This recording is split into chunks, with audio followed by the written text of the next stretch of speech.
And do you know that even the constitution that we use today, which is the 1999 constitution, denies what is called in law autochthony. In other words, there is no referendum, there is no plebiscite. The people of Nigeria did not vote to say, this is the constitution we want. It was imposed on us by a military decree, and yet it remains the ground norm. I mean, what a misnomer. We are not in a dictatorship, but we are running a constitution that we didn't vote for. And our administrative units have been carved on the basis of that constitution, supplanting our regional. The constitution that operates in Nigeria today is a fraudulent, mischievous document foisted on Nigeria by a departing military junta. In fact, it is Decree 24 of 1999, which should have been a mere transitional instrument for governing a country of the stature and standing of Nigeria within the international community. I would have thought that the first item on the agenda of the government that came to power in 1999 was to address the issue of that constitution, its legitimacy. Because, like the Patriot observed, it told a lie against itself by saying that we Nigerians, under God, have agreed to live together, blah, blah, blah. There was no time when we were asked that question. And Nigeria, I believe, still requires what lawyers call an autochthonous constitution. A constitution that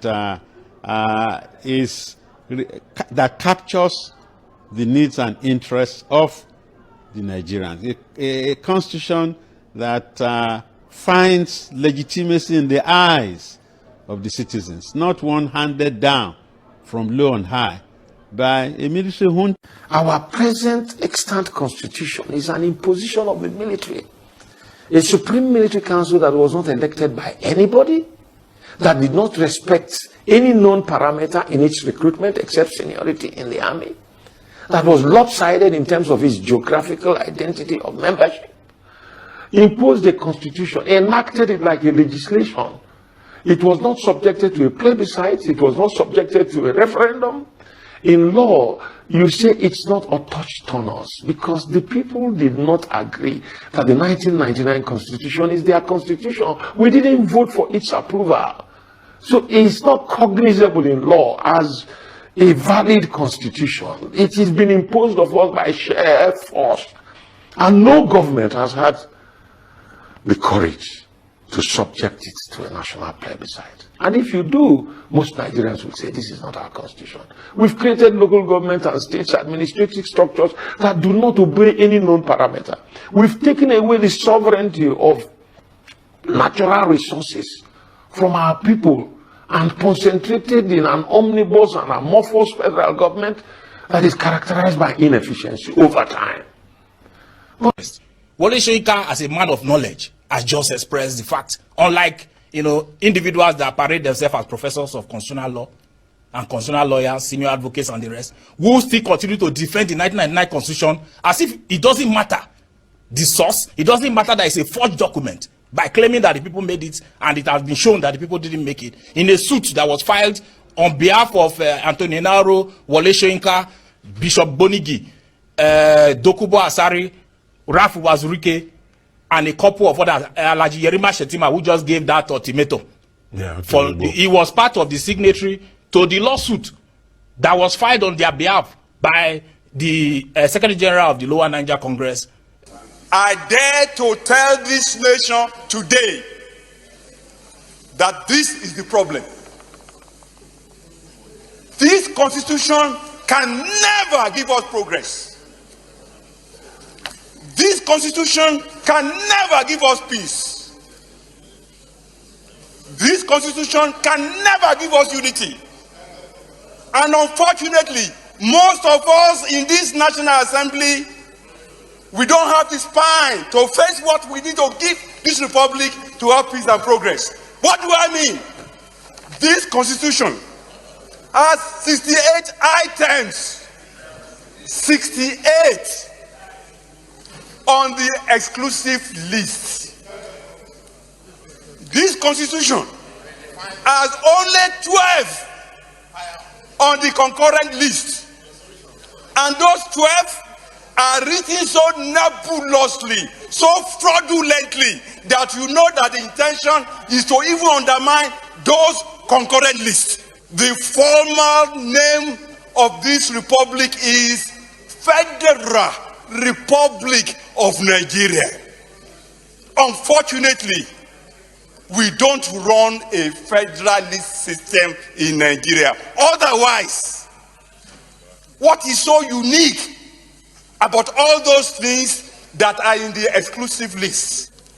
In this chamber, we try to federalize the police system. In this chamber, we failed. Every crime is local, and the solution to every crime is local. The earlier that senators in Nigeria summoned the courage to say, we should not continue to deceive ourselves. Nigeria is threatening everybody and groups. When we lie to ourselves and we're reaping the fruits of lying, we're victims of the lie that we call our own, the social contract, which is another name for the Constitution.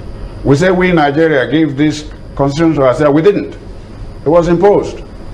And it's not working. It's centralized. And the good things of life are not available for Nigerians. And they are crying. And you begin to blame them. You don't blame victims. You blame the system that produced the victims. This Constitution is not made by Nigerians. It's imposed. A federal constitution should be truly a federal constitution. You don't centralize everything. Nobody can fix this system. It's like putting square peg in round hole. It wouldn't work. It's not Buhari's fault, or Jonathan, or the previous ones. They were handed, and still being handed, instruments, i.e. the Constitution, that cannot work the way it is. Let us do an agreement. Constitution is an agreement that we agree to live together by these rules which we will spell out about governance.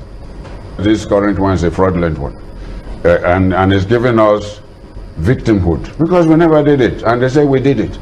If somebody say you did something that you not do, is that not a lie? We went to court, the case is in court, praying the court to say, look, the Nigerian people never did it. The court kept adjoining, part of the problem we have. The case is still in court. Inauro started it.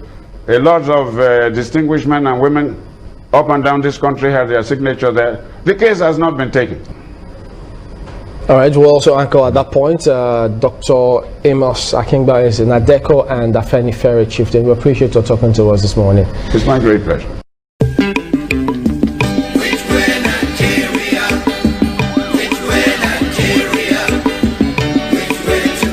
Behind the Middle Belt killings is Caliphate ethnic cleansing.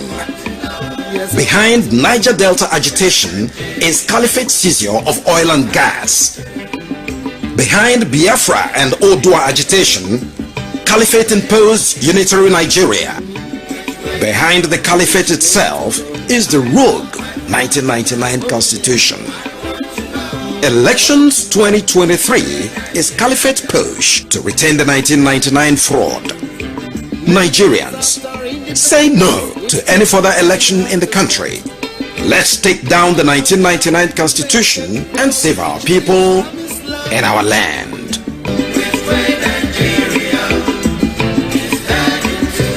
Today is a culmination of what has been going on in the past 25 years.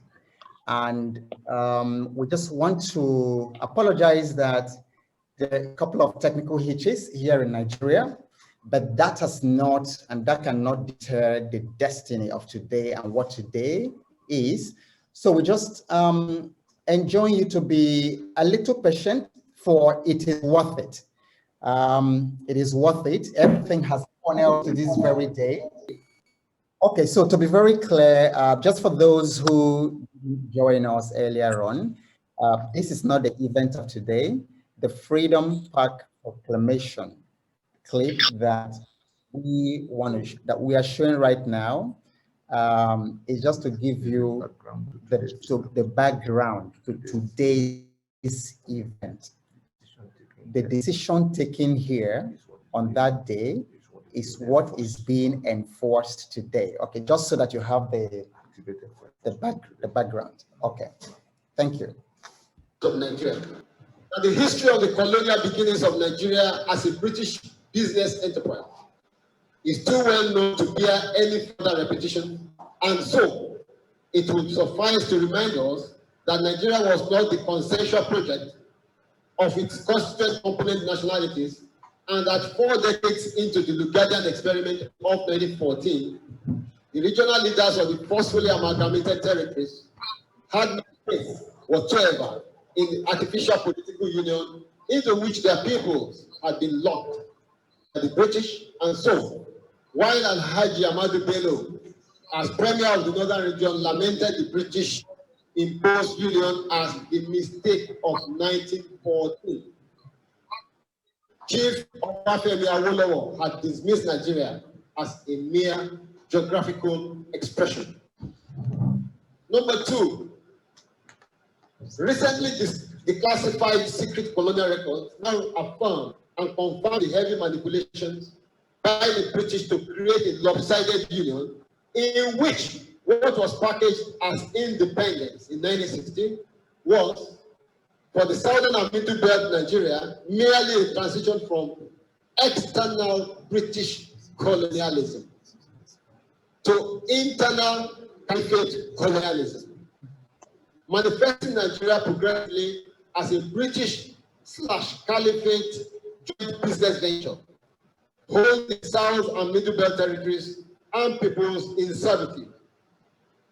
On this note, it is instructive to recall the December 1913 description by the then Secretary for the Colonies, Lord Harcourt, of the impending January 1st, 1914 illicit annexation of southern Nigeria to northern Nigeria, as the British married off the southern lady of means to the poor but well-conducted Nigerian youth, northern youth, and to point out that it was the celebration of this grand bequest that Ahmadu Bello had declared to his lieutenants in the very week of Nigeria's independence in October 1960, that the new nation called Nigeria should be an estate of our great-grandfather, that's his own great-grandfather, Uthman Fodio. We must ruthlessly prevent a change of power. We will use the minorities of the Middle Belt as willing tools, God forbid, and the South, the conquered territory, God forbid, say it together, God forbid, and never to allow them to rule over us, and never allow them have control over their future. God forbid. This is as quoted in Power newspaper of 12th October 1960. Number 3, we recall that as the departure of the British drew near in the early 1950s, the ethno-linguistic, cultural, and religious diversities of the people of the territory dictated the adoption of a federal constitution model, in which the 3 largely autonomous regions, northern, eastern, and western regions, own and control their assets, contributing an agreed percentage of their income, 15% maximum, to finance the upkeep and operations of the center, the federal government, in the limited function jointly delegated to it by the federative region. And it is pertinent to note that the high degree of autonomy which defines this federal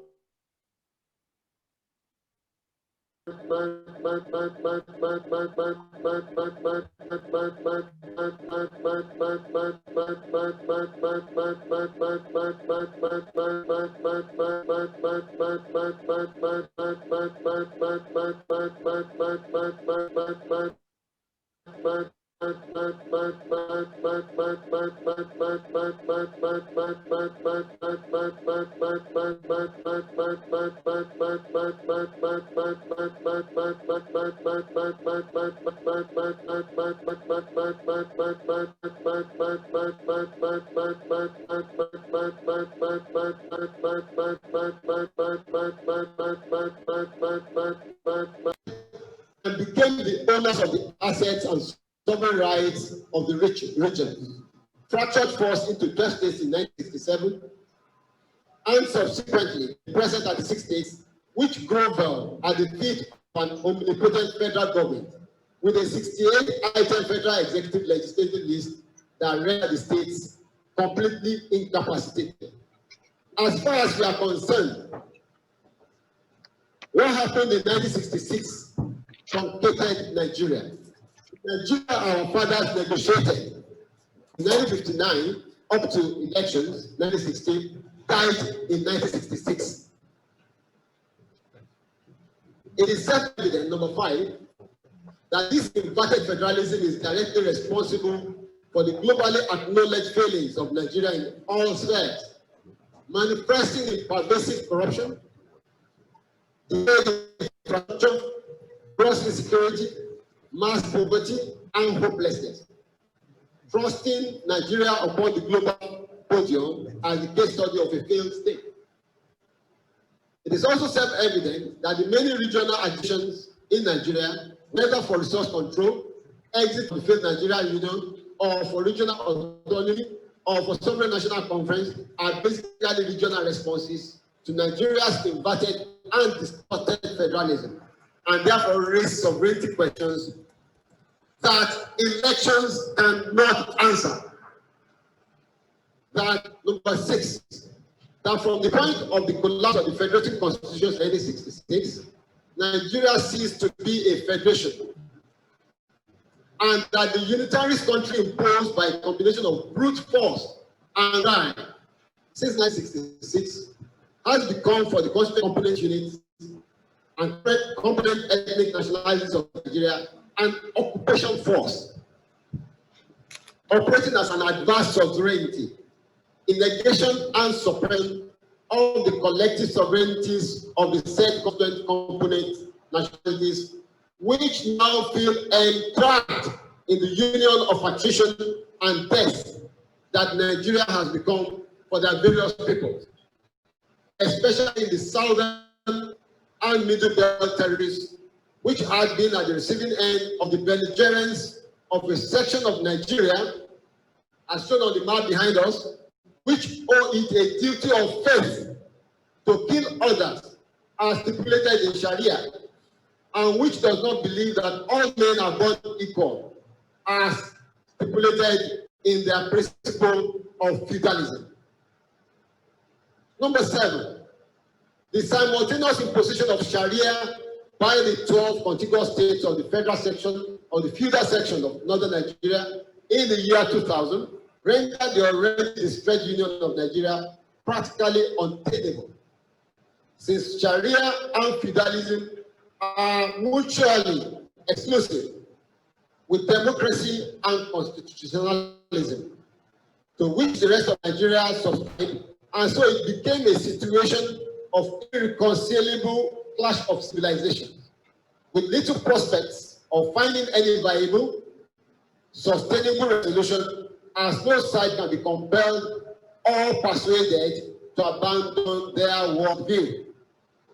Number 8, that the present imposed master-servant constitutional order, which emanated from the series of decrees made between 1966, when Nigeria failed to exist, and 1999, which birthed both the so-called 1979 Constitution and its 1999 reincarnation, called the 1999 Constitution, that currently define the union called Nigeria, cannot be the basis for any democracy. For the same reasons that no democracy could have been built on the apartheid constitution in South Africa. Number 9, that many years of painstaking people-led democratic processes, including pro-NATO and other multi-regional initiatives, to find a sustainable resolution to the damaged constitutional foundations of Nigeria had been ignored and denigrated by successive federal governments, including the present administration, as recent as November 2018, when in faraway Paris, France, President Muhammadu Buhari declared that those talking about restructuring were lazy, and without a clue on what they mean by restructuring and how it could be undertaken. A comprehensive response was given by us as to the meaning, content, and process of restructuring, as was raised by an alliance partner organization titled Open Memorandum to President Muhammadu Buhari on his Paris queries on restructuring. You can find this on Facebook. Just Google it on Facebook. And we adopt, the link is available too. We adopt and incorporate the full text of the said open memo on November 16, 2018, as the wider articulation of the issues around the demand for the reconfiguration of the constitutional foundations of Nigeria, preferably through referendum. It is also a matter of public knowledge. Number 10, it is also a matter of public knowledge that as a part of the aforementioned people-led processes, the component regional bloc of Nigeria, throughout the southern Nigeria and the Middle Belt, had in the course of the last 3 years taken their turns to publicly repudiate the 1999 Constitution as the basis of the Nigerian Union, and the next logical step is to initiate a time-bound process for the termination of the operation of that Constitution. That Constitution must die for Nigerians, all the ethnic nationalities, and all the peoples of southern Nigeria and the Middle Belt to live. It is our contention that the most urgent challenge before Nigeria today is to reconstitute itself back to being a federation as the only viable mechanism for addressing the self-determination and sovereignty issues raised by the thoroughly disputed constitutional arrangements of Nigeria, not by elections that can only exacerbate an already bad situation. The current dangerous crossfire between political gladiators and the trajectory of the political discourse in Nigeria is reminiscent of the 1962 to 1965 episodes which exploded into the collapse of the Union in 1966. Accordingly, we, the self-determination groups of Yoruba land, under Yoruba Liberation Command and its associates, under the Biafra Coalition, under the Niger Delta peoples, and under the peoples of the Middle Belt,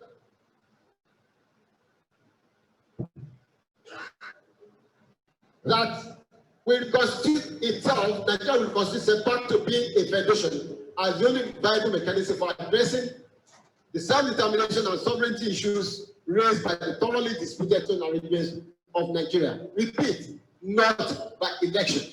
So, we, the people, the owners of the land, the people that inherited Nigeria as certainly constituted from our ancestors, demand that in place of the general elections planned for 2019, a transitional arrangement be immediately instituted to peacefully ease out the rejected unitary constitutional order, while a body with constant powers is also instituted to midwife the emergence of successive constitutional arrangements according to the preferences of the constituent component nationalities of Nigeria to be ascertained by referendum.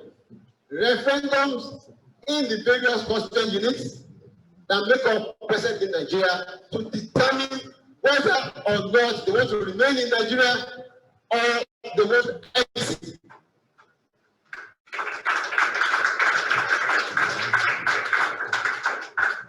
May we inform the political actors from the south and the middle belt of Nigeria that the choice must be made now between standing with the people of southern Nigeria and the middle belt that they claim to lead, who have rejected the 1999 constitution and any elections mandated by it, and stand with the enemies of their people who insist on preserving that master servant constitution of 1999, which enslaved and impoverished the peoples. We have spoken. Signatories of this are the UNITARY group, the Lower Niger Congress group, and the United Middle Belt Independent Indigenous Peoples Congress. Thank you.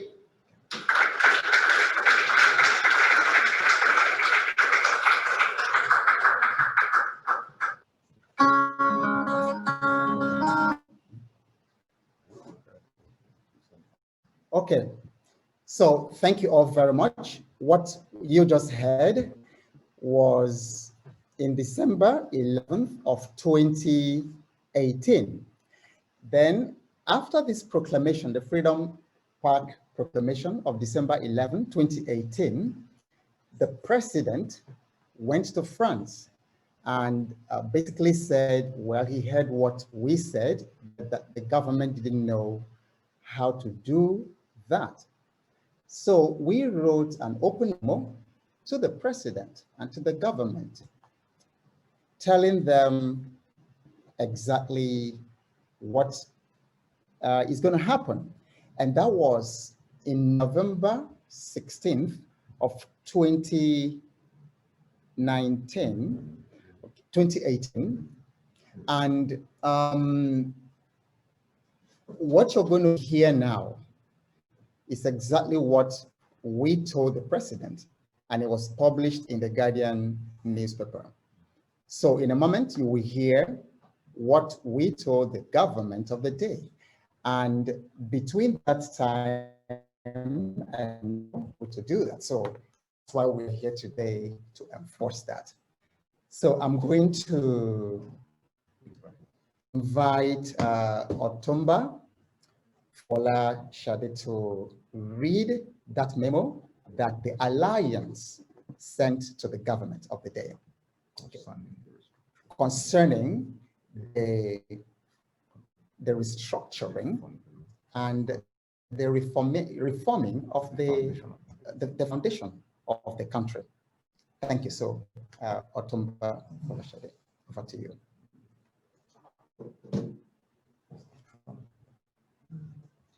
An open memorandum to President Muhammadu Buhari on behalf of the Lower Niger Congress and its MNN alliance partners in response to the restructuring queries raised in Paris, November 12, 2018. At an interactive session held with Nigerians resident in France, November 12, 2018, on the sidelines of the World Peace Forum in Paris, Nigeria's President Muhammadu Buhari was reported by the media as saying the following: there are too many people talking lazily about restructuring in Nigeria. Unfortunately, people are not asking them individually, what do they mean by restructuring? What form do they want restructuring to take? Do they want us to have something like the 3 regions we used to have? And now we have 36 states and the FCT. What form do they want? They are just talking loosely about restructuring. Let them define it, and then we see how we can peacefully do it in the interest of Nigerians. They are just saying they want Nigeria restructured, and they don't have the clue of what the form of restructuring should be. So anybody who asks you about restructuring in Nigeria, asking what it means and what form you want it to take. Putting aside the unfortunate condescending haughtiness of describing the protagonists of restructuring as lazy and clueless, and for the purpose of clarity, the elaborate queries embedded in these comments credited to Mr. President could be summarized into 2 broad questions. What exactly constitutes a restructured Nigeria? How precisely should the the structuring exercise be undertaken. Let us note that question 1 relates mainly to the contents of restructuring in terms of what should emerge as the structure of Nigeria after the restructuring exercise could be successfully prosecuted. Before engaging these two broad questions, a few preliminary remarks would be necessary to establish the baselines for this intervention with a view to dissecting and bringing clarity and perspective to the entire restructuring discourse in a matter that is capable of advancing the difficult dialogue of the threshold of actionable common ground. Let it be recalled that after many years of government prevarication on the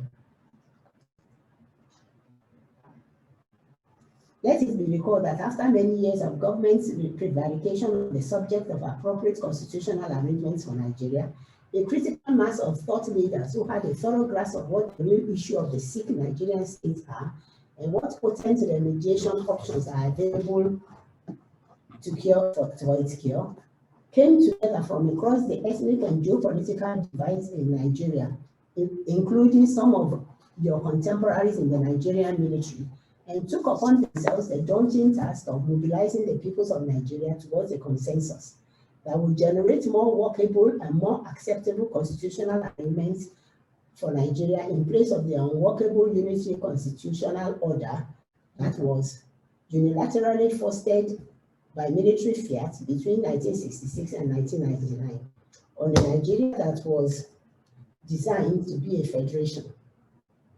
The said mobilization efforts led to the convocation of the People's Sovereign Conference of the Ethnic Nationalities of Nigeria by the Enahoro-led Pro-National Conference Organizations, PRONACO, 2005 to 2006, which successfully brought together delegations from the various ethnic nationalities across Nigeria, civil society, and the leadership of the various regional self-determination agitations of that period, some armed, including the Odua People's Congress, OPC, as led by Gani Adams, the Movement for the Actualization of the Sovereign State of Biafra, MASOB, as led by Ralph Iwazuruke, the Niger Delta People's Volunteers Force, NDPVF, as led by Dokubo Asare, amongst others.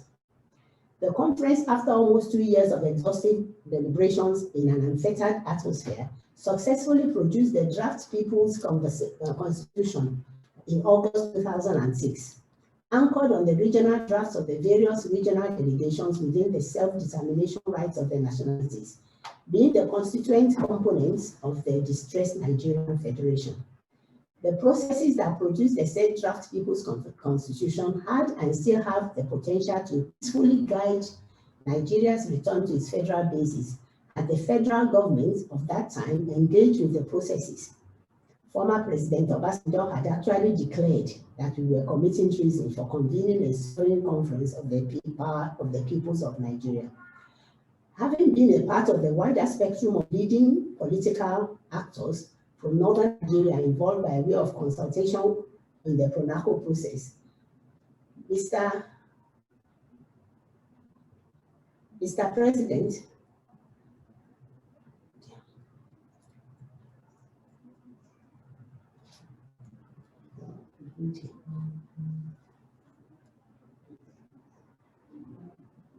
Mr. President, will recall that I had a meeting at Ikeja between yourself, myself, and Chief Enahoro, handed to you the hardcover edition of the aforementioned draft People's Constitution in February 2007, when you came to intimate the arrowheads of PRONACO of your bid for the presidency of Nigeria in the 2007 electoral round.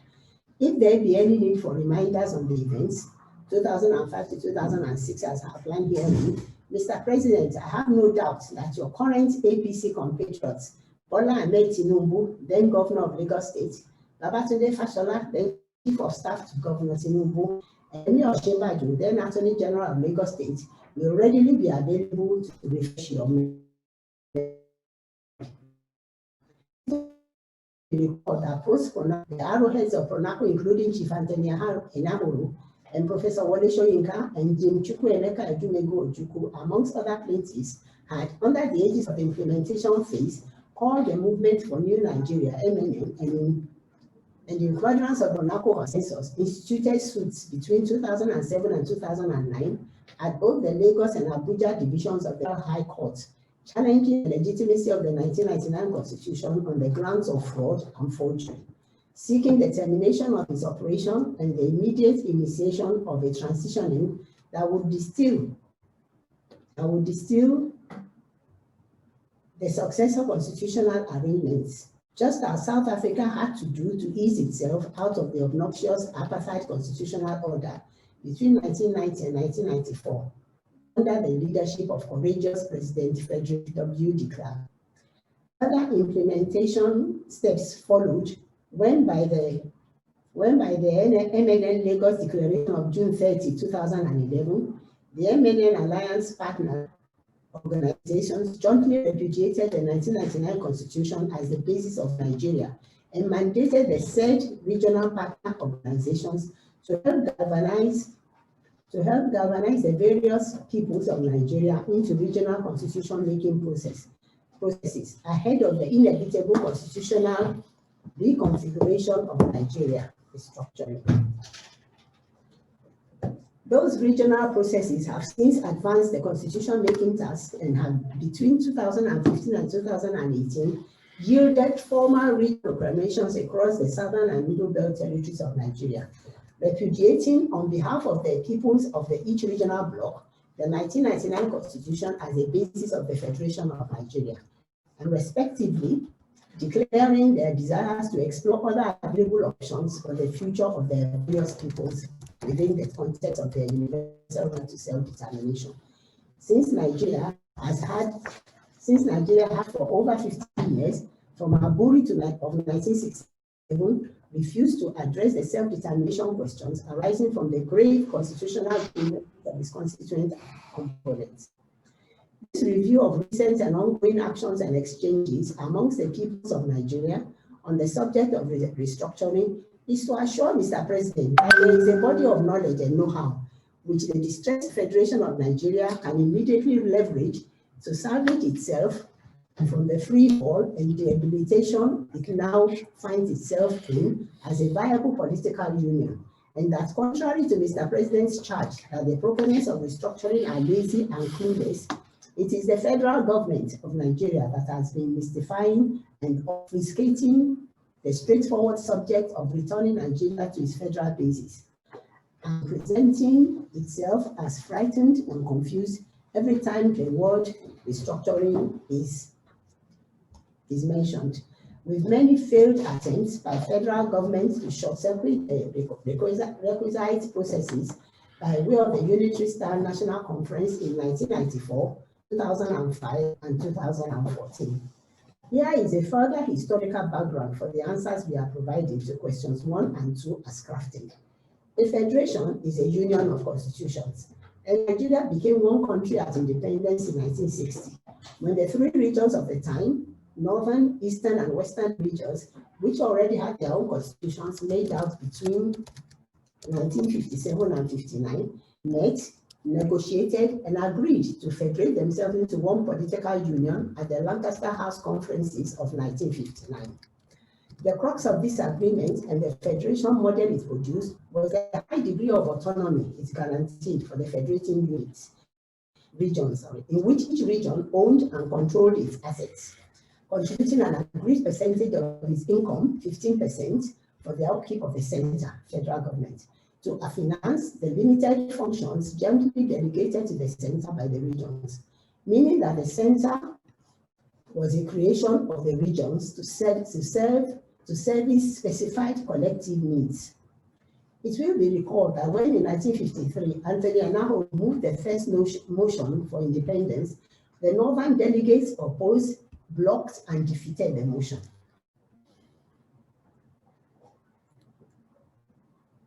On the ground that the northern region was not yet ready for independence. It will also be recalled that following the collapse of the said independence motion of 1953, the 8-point demand raised by the then Premier of the Northern Region, Sir Ahmadu Bello, as conditions for the northern region to join the other two regions as one country and to independence had to do with the degree of regional autonomy which the North wanted, and this took between 1953 and eventually defined the autonomy level adopted in what became the Independence Constitution in 1960. The coup of January 15, 1966, and the counter coup of July 29, 1966, brought the military into the arena of political power, resulted in the toppling and jettisoning of the 5 constitutions that defined the Federation of Nigeria, 4 regional and 1 federal, and the imposition of unitary constitutional instruments by military decrees, one of which by May 27, 1967, broke up the erstwhile 4 regions into 12 states and swept away the autonomy of the regions, whilst hijacking and confiscating the assets and rights of the regions. Most governmental powers and responsibilities of the regions were forcefully taken over by the federal government in this period. From that point in May 1967, Nigeria ceased to be a federation. It became and has remained a unitary state today, fractured into 36 largely impotent states that govern at the feet of an omnipotent but grossly inefficient federal government, holding to itself 68 items on the federal exclusive list, legislative list, as encapsulated by the imposed 1999 Constitution, which is a wholesale carryover of the equally imposed 1979 Constitution, despite the bogey called the 1977 Constituent Assembly, since the 17 amendments introduced by Obasanjo's Supreme Military Council in September 1978 overrode the clean draft of the Constituent Assembly of 1977, and that is what has brought Nigeria to the sorry pass it currently is in, becoming the leading global example and case study of a failed state, and also emerging the poverty capital of the world, despite its huge endowments in human and material resources.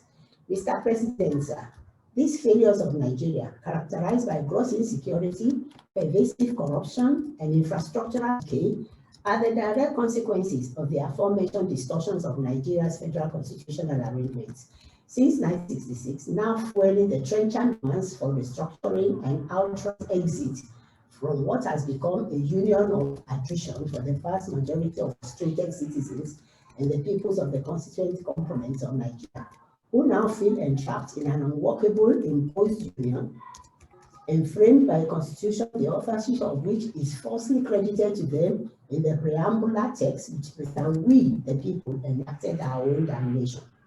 It is therefore self-evident that the countrywide demands for restructuring are quite simply demands for the returning of Nigeria to its federal foundations, as there can be no viable mechanisms for sustainably keeping such a diversity of peoples, cultures, and civilizations as Nigeria presents in one cohesive country, otherwise than as a federation. All honest stakeholders ought by now to have reached this inescapable conclusion, especially by soberly looking back at the tragedies of unitary Nigeria since 1966. Let us also point out that the legislative mandate of the National Assembly does not include the constituent powers required to make the constitutional and powers are the exclusive powers of the federal constituent component, flowing from their sovereignty, currently suppressed by the suzerainty of Nigeria has been since 1966. Any lawyer who tells you otherwise is either ignorant or bruised, whether it's advocates of federal law.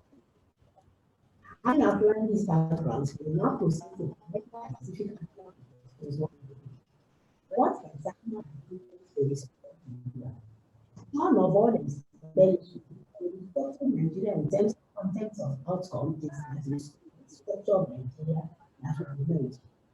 When the sub-nationalities, being the constituent components of each federating bloc, decide the geographical formation in which we will receive, that is, presenting with the rest of the union.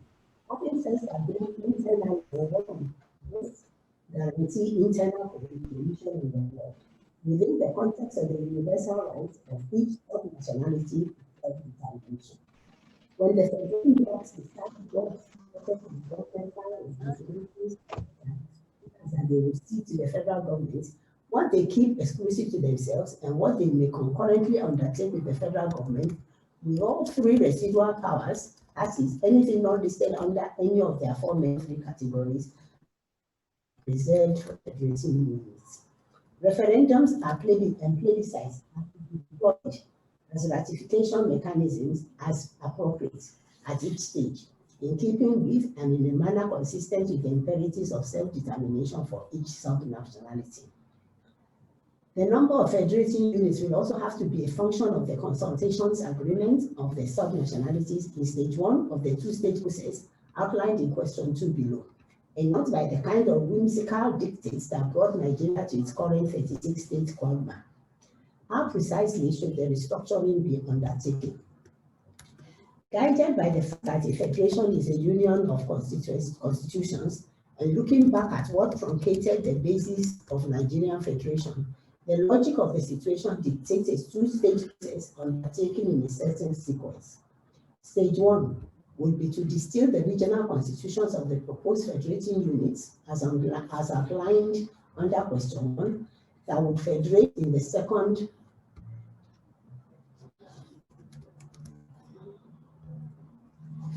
Okay.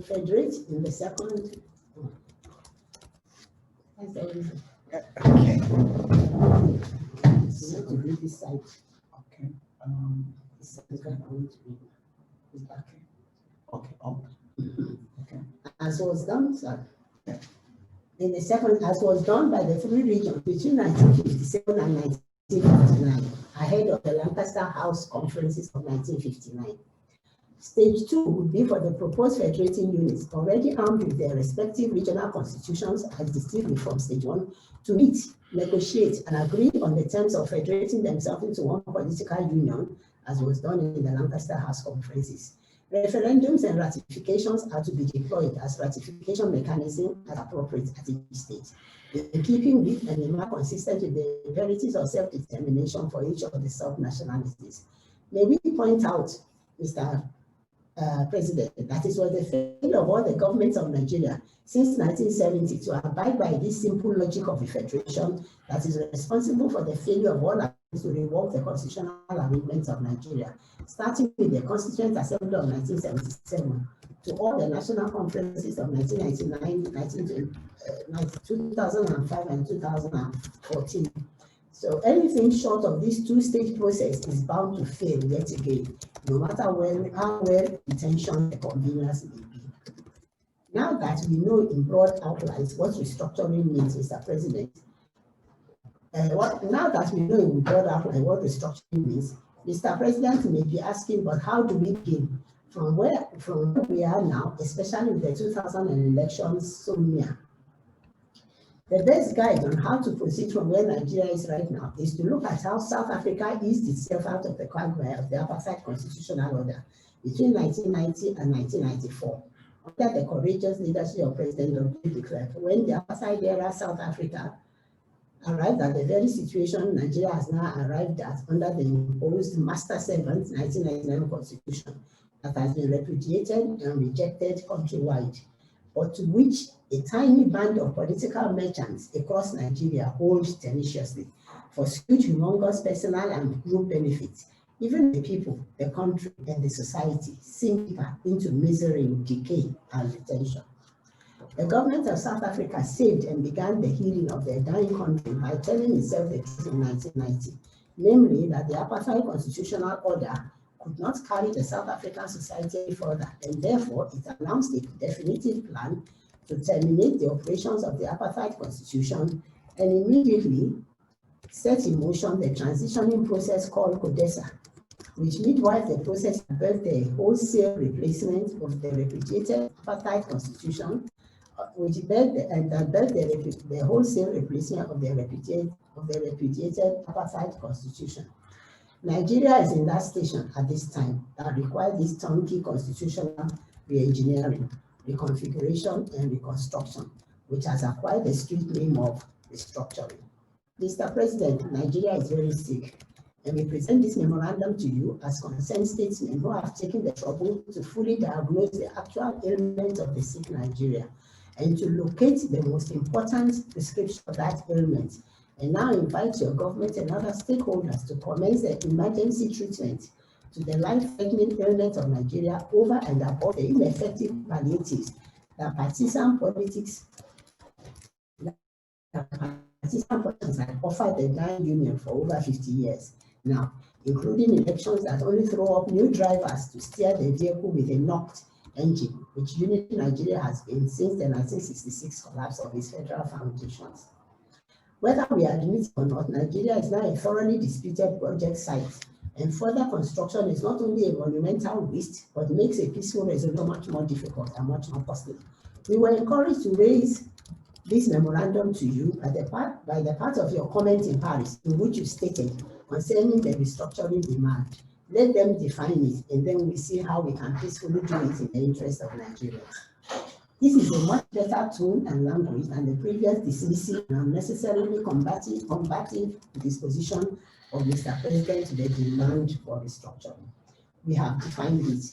The board now in the court of Mr. President, as custodians of the body of knowledge and know-how required to undertake this inevitable reconfiguration and reconstruction of the damaged constitutional foundations of Nigeria, we will stand by to offer our guidance to the process. With every sense of responsibility, and has already been campaigned for by the LNC and its MNN alliance partners, it is our conviction that the situation calls for a public acknowledgement by you that the 1999 Constitution is the source of the misery of Nigeria and Nigerians, and this acknowledgement should be accompanied by a formal announcement defining the 2019 elections, as well as the immediate initiation of a timeline transitioning process, with the balance of your tenure along the paradigms outlined in this memorandum in place of further national elections in 2019 under the reputed 1999 Constitution, which can only worsen the situation of Nigeria, as was the case in 1964-65 elections that landed Nigeria in the catastrophes of 1966 to 1970. For more illumination on restructuring from self-determination perspective, you may wish to view the YouTube title, Nigeria, a Valley of Decision. May God grant you the wisdom and the courage required to steer the troubled ship of the Nigerian state in the present turbulent waters. For and on behalf of the Lower Niger Congress and its MNN Alliance,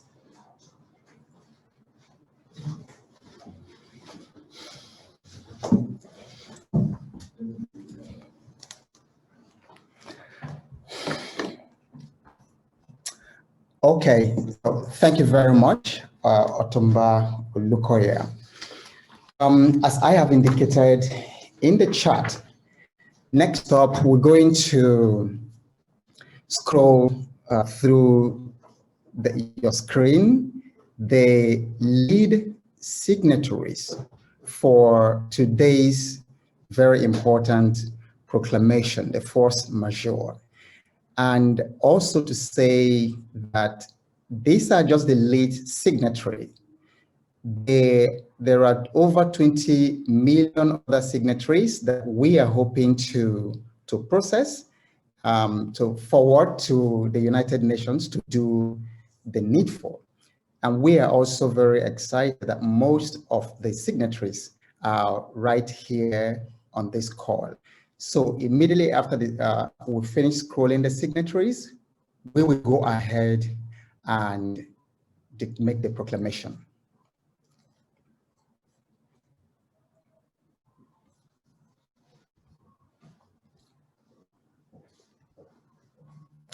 Okay, so there's no music background, incidentally, but we will also scroll this again when it's done. But this day, the December 16th of 2020, here are the lead signatories of the ethnic nationalities of Nigeria, who are being supported by over 20 million other signatories being processed. And after the force majeure proclamation, we are going to give people instructions, some guidelines as to where they can go to also add their signatory for this very important event. Okay, so here we go.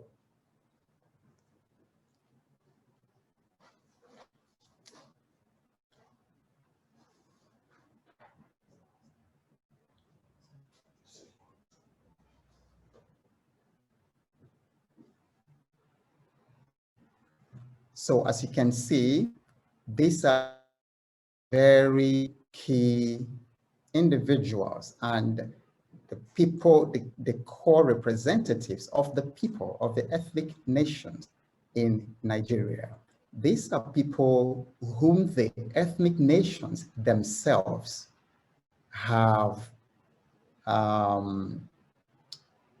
feel very comfortable to represent them, far more comfortable and far more reliable with them than the people who are currently in Abuja trying to represent them.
Okay, so thank you very much.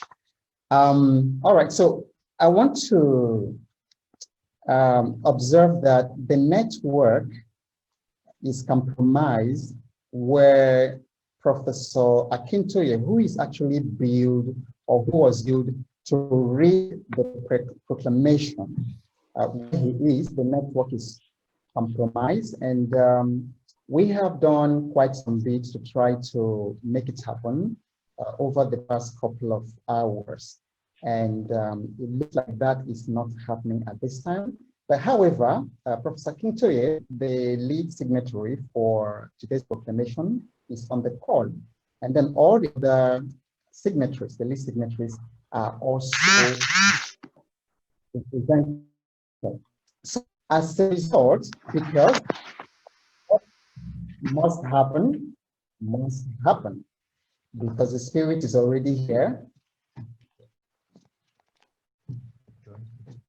So the joint leadership of the NINAS Alliance, the Nigerian Indigenous Nationalities Alliance for Self-Determination, so took the decision that the Secretary General of the LNC, who is also the co-convener of the NINAS Alliance, will go ahead and read the proclamation. So, ladies and gentlemen, the moment we have been waiting for is here, and I would like to invite the Secretary General of the Lower Niger Congress and the co-convener of the NINAS Alliance, Barrister Tony Nnadi, Mr. Tony Nnadi, to read the proclamation on behalf of the NINAS Alliance. Notice of constitutional grievances, declaration of constitutional force majeure, and a demand for transitioning process for an orderly reconfiguration of the constitutional basis of the Federation of Nigeria, being the joint proclamation of a sovereignty dispute by accredited delegates of the Nigerian indigenous nationalities of the Southern and Middle Belt territories of Nigeria, issued the 16th day of December 2020 in Lagos. This proclamation is titled Correcting the Mistake of 1914. Ladies and gentlemen of the press, as the distressed relation of Nigeria wobbles in what seems its terminal throes, as young Nigerians rise up massively in revolt against a system that ruined their present and compromised their future, and as bloody conflicts rage in all parts of Nigeria in disputation of the terms of the distressed Nigerian Union, and as concerns mount in the international community, first regarding the shaky future of the troubled Nigerian Federation, and second, the impact of a possible disorderly dissolution of Nigeria over the West African sub-region, the rest of Africa, and indeed the world. We gather here this day as accredited delegates of the constituent component nationalities of Nigeria under the aegis of Nigerian Indigenous Nationalities Alliance for Self-Determination, being a joint cooperation for the self-determination initiatives of the Southern and Middle Belt of Nigeria on behalf of our various peoples and interests to pronounce an end to our toleration of Nigeria's unitary constitutional order, unilaterally imposed and forcefully maintained by a section of the Nigerian country in negation of the federal basis upon which Nigeria became one political union at independence in 1960, and in brutal subjugation of our collective sovereignties, currently being forcefully and fraudulently appropriated by the Nigerian state. We gather here today before the global community to formally proclaim a sovereignty dispute in rejection of the further operation of the imposed unitary constitutional arrangements of Nigeria and in assertion of our inalienable right to self-determination. The history of the colonial beginnings of Nigeria as a commercial venture of Britain is too well known to admit any further repetitions here, but suffice it to recall, one, that the manipulations that went into the flawed foundations laid by the British in 1914 amalgamation of the protectorate of Southern Nigeria with the protectorate of Northern Nigeria, as revealed in recently declassified British colonial records on Nigeria, created a lopsided union, locking the diverse peoples of Nigeria into one political union with two mortally opposed civilizations. Two, that as independence approached in 1960, the diversities of various peoples of the Nigerian Union dictated the adoption of the federal constitutional model by the then three largely autonomous regions, namely Eastern, Western, and Northern regions of Nigeria, as basis of entering into independence as one political union in 1960. Three, that amidst the early strains of post-independence Nigeria, arising mainly from the aforementioned foundational and independent and pre-independence manipulations by the British colonial rulers of the Nigerian Union, the military coups of 1966 truncated the federal constitutional basis of Nigeria and plunged the fledgling union into a catastrophic 30-month war with its breakaway eastern region between 1967 and 1970, triggered by disputations around the terms of the Nigerian Union and leaving in its trail human carnage in excess of 3 million people and a fractured union now resting on an unworkable unitary constitutional order imposed in 1979, first by fiat of the illicit federal government, which emerged since 1966, collapse of the Federation of Nigeria, forcefully hijacking and confiscating the sovereignties of the constituent components regions of Nigeria that federated their sovereignties in 1960. That the prevailing 1999 Constitution of Nigeria, which was a wholesale adoption of the 1979 edition via Decree number 24 of 1999, revalidated, reinforced the aforementioned hijack and confiscation of the sovereignties, powers, and assets of the four erstwhile federating regions by the aforementioned illicit federal government of Nigeria, which by decrees fractured the four regions into 36 states and completely emasculated by a 68-item federal exclusive legislative list that comprehensively stripped the federating states of all key assets, economic assets, and governmental powers, thereby creating a totally dysfunctional, corruption-prone, over-centralized system that has failed in every respect, manifesting in gross insecurity, decayed infrastructure, and mass impoverishment, such that Nigeria, with its vast human and material resource endowments, has now emerged as the poverty capital of the world, as well as the global leading example of a failed state. 5, there is a countrywide consensus against the unitary constitutional arrangement imposed incrementally on Nigeria by a combination of guile, brute force, and impunity between 1966 and 1999, now codified by the 1999 Constitution. This countrywide consensus has manifested in several unilateral, regional, and multi-regional actions in repudiation and rejection of the unitary Constitution of Nigeria. The first indication that was in the year 2000, the 12 contiguous states of the far north simultaneously imposed and began to implement Sharia in their domains against the express provision of the 1999 Constitution, which in Section 10 forbids the adoption of any state religion. This translates to a unilateral secession from the secular Union of Nigeria. Between 2005 and 2006, a sovereign conference of ethnic nationalities of Nigeria, convened by the Pro-National Conference Organizations, PROCLAMATION, deliberated exhaustively and produced a draft People's Constitution in 2006, which had the potential of restoring Nigeria to its damaged federal foundations. Though ignored by successive governments in Nigeria, that draft became the new federating consensus against the prevailing unitary constitutional order in Nigeria. It will be recalled that prior to the 1999 return to civil rule in Nigeria, and before PRONACO, there was NADECO, which vigorously challenged both the aberration of military governance in Nigeria and Nigeria's unitarized federalism imposed by military decrees. C, as a way of easing out the rejected military constitutional order and paving the way for the emergence of a new federating consensus, the conveners of PRONACO, aggregating under the aegis of the Movement for New Nigeria, MNN, being an alliance of the regional self-determination initiatives of the South and Middle Belt territories of Nigeria, hereinafter called the Alliance, in May of 2007, instituted a lawsuit at the Federal High Court in Abuja, challenging the legitimacy of the 1999 Constitution on the grounds of fraud and forgery, and sought an order of court for the termination of the operation of the 1999 Constitution via an 18-month transitioning arrangement.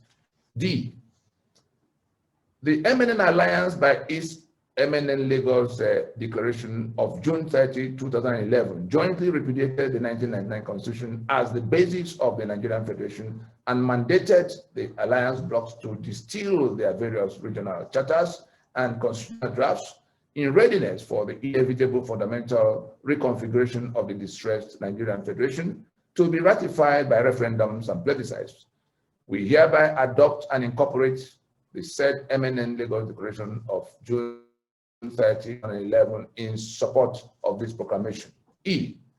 Pursuant to the mandates of the MNN Lagos Declaration of June 30, 2011, the regional blocks of the MNN Alliance convened their various regional solemn assemblies between 2015 and 2018, namely the April 27, 2015 solemn assembly of the peoples of the Lower Niger in Port Harcourt, that is the Southeast and South-South, that is Lower Niger Territory. The 7th September 2017 Yoruba Summit in Ibadan, and the July 18, 2018 Emergency Assembly of the Peoples of the Middle Belt in Makurdi. Each of these regional solemn assemblies formally repudiated and rejected the 1999 Constitution as the basis of federation. We hereby endorse, adopt, and incorporate the resolutions reached by each of those solemn assemblies. F. Having rejected the 1999 Constitution as the basis of the Nigerian Federation, and in the face of ferocious coordinated ethnic cleansing onslaughts of the murderous Fulani militia against indigenous peoples of Nigeria, the MNN Alliance mobilized the people of the Alliance territories under the aegis of the Nigerian Indigenous Nationalities Alliance for Self-Determination to issue the joint multi-regional Freedom Pact Proclamation of December 11, 2018, by which the Alliance territories rejected the conduct of further national elections mandated by the repudiated 1999 Constitution and mandated a transitioning in place of the largely doomed 1999 Constitution, and demanded a transitioning in place of the largely doomed 2019 national elections as a way of putting a time to the termination of the operation of the 1999 Constitution and the distillation of successor constitutional protocols. The said Freedom Pact Proclamation of December 11, 2018 is hereby adopted and incorporated in support of this present proclamation. It is pertinent to note that across all the regions of Nigeria, various social, cultural, and ethnic interests, varied organizations have also been vehement in expressing the constitutional grievances of their own people, some even violently. Thus, on the Yoruba side, we have the Afenifere, the Yoruba Elders Council, Agbekoya, the Yoruba Liberation Command, the YWC, and many more, including the Ilana Omo Odua, which now aggregates several Yoruba self-determination initiatives across the world in the eastern part of southern Nigeria. We have Ohanese, Movement for the Survival of the Ijaw ethnic nationality in the Niger Delta, that's Mosient, Ijaw National Congress, INC, Ijaw Youth Congress, DEF, Midwest Movement, the Delta People Volunteer Force, MEND, MASOB, IPOB, others in the Middle Belt. We have the Middle Belt Forum, the MBC, the SOCAPO, the Connector, and many others. Several notable statesmen in Nigeria, including General Olusegun Obasanjo and Yakubu Gowon, both former heads of states, have lent their voices to the urgent imperative of the fundamental reform of the damaged constitutional basis of Nigeria, warning that any further delay may lead to the catastrophic collapse of the distressed Nigerian Union. Nigeria's former Defense Minister, Lieutenant General Theophilus Danjuma, had also urged indigenous peoples of Nigeria facing the ethnic cleansing onslaught of the murderous Fulani invaders to defend themselves and their lands in the face of obvious collusion of the federal government of Nigeria and its armed forces with the Fulani invaders. In the aftermath of the October 2020 NSAS protests, many, including the Nigerian Christian Elders Forum, now insist that Nigeria needs to be renegotiated. Between January and July of 2019, a delegation of the Alliance territories engaged the international community, especially stakeholder institutions in Washington, D.C., to alert the US, and the community of the degenerating security situation in Nigeria, where ISWAP, terror machinery of ISIS, made sweeping inroads into Nigeria and the Lake Chad Basin, Nigeria as its hub, with large-scale killings and dislodgement of Christian indigenous populations, mainly in the Middle Belt and the South, encouraged by what seems a manifestly sympathetic of Nigeria and its armed forces in circumstances that present terror-related concerns to the global community, particularly the United States. 3, specific constitutional grievances touching on the sovereignties of the constituent components of the distressed Federation of Nigeria, which are beyond the powers of the legislative mandate of the National Assembly of Nigeria or the federal government of Nigeria to unilaterally address. Let me repeat. Specific constitutional basis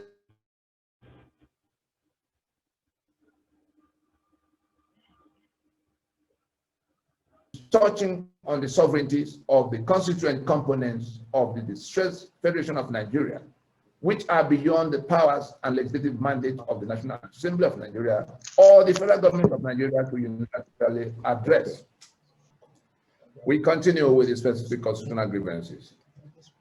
1, the claim in the preamble to the 1999 Constitution that we, the people, firmly and solemnly resolved to live in one political union, and that we enacted and gave ourselves the 1999 Constitution is self-evidently false, as Decree number 24 of 1999, by which the so-called 1999 Constitution was promulgated, outlines step by step the process by which the author of the 1999 Constitution, General Absalom Abaka, and his Armed Forces Provisional Ruling Council came about the document it labeled the 1999 Constitution.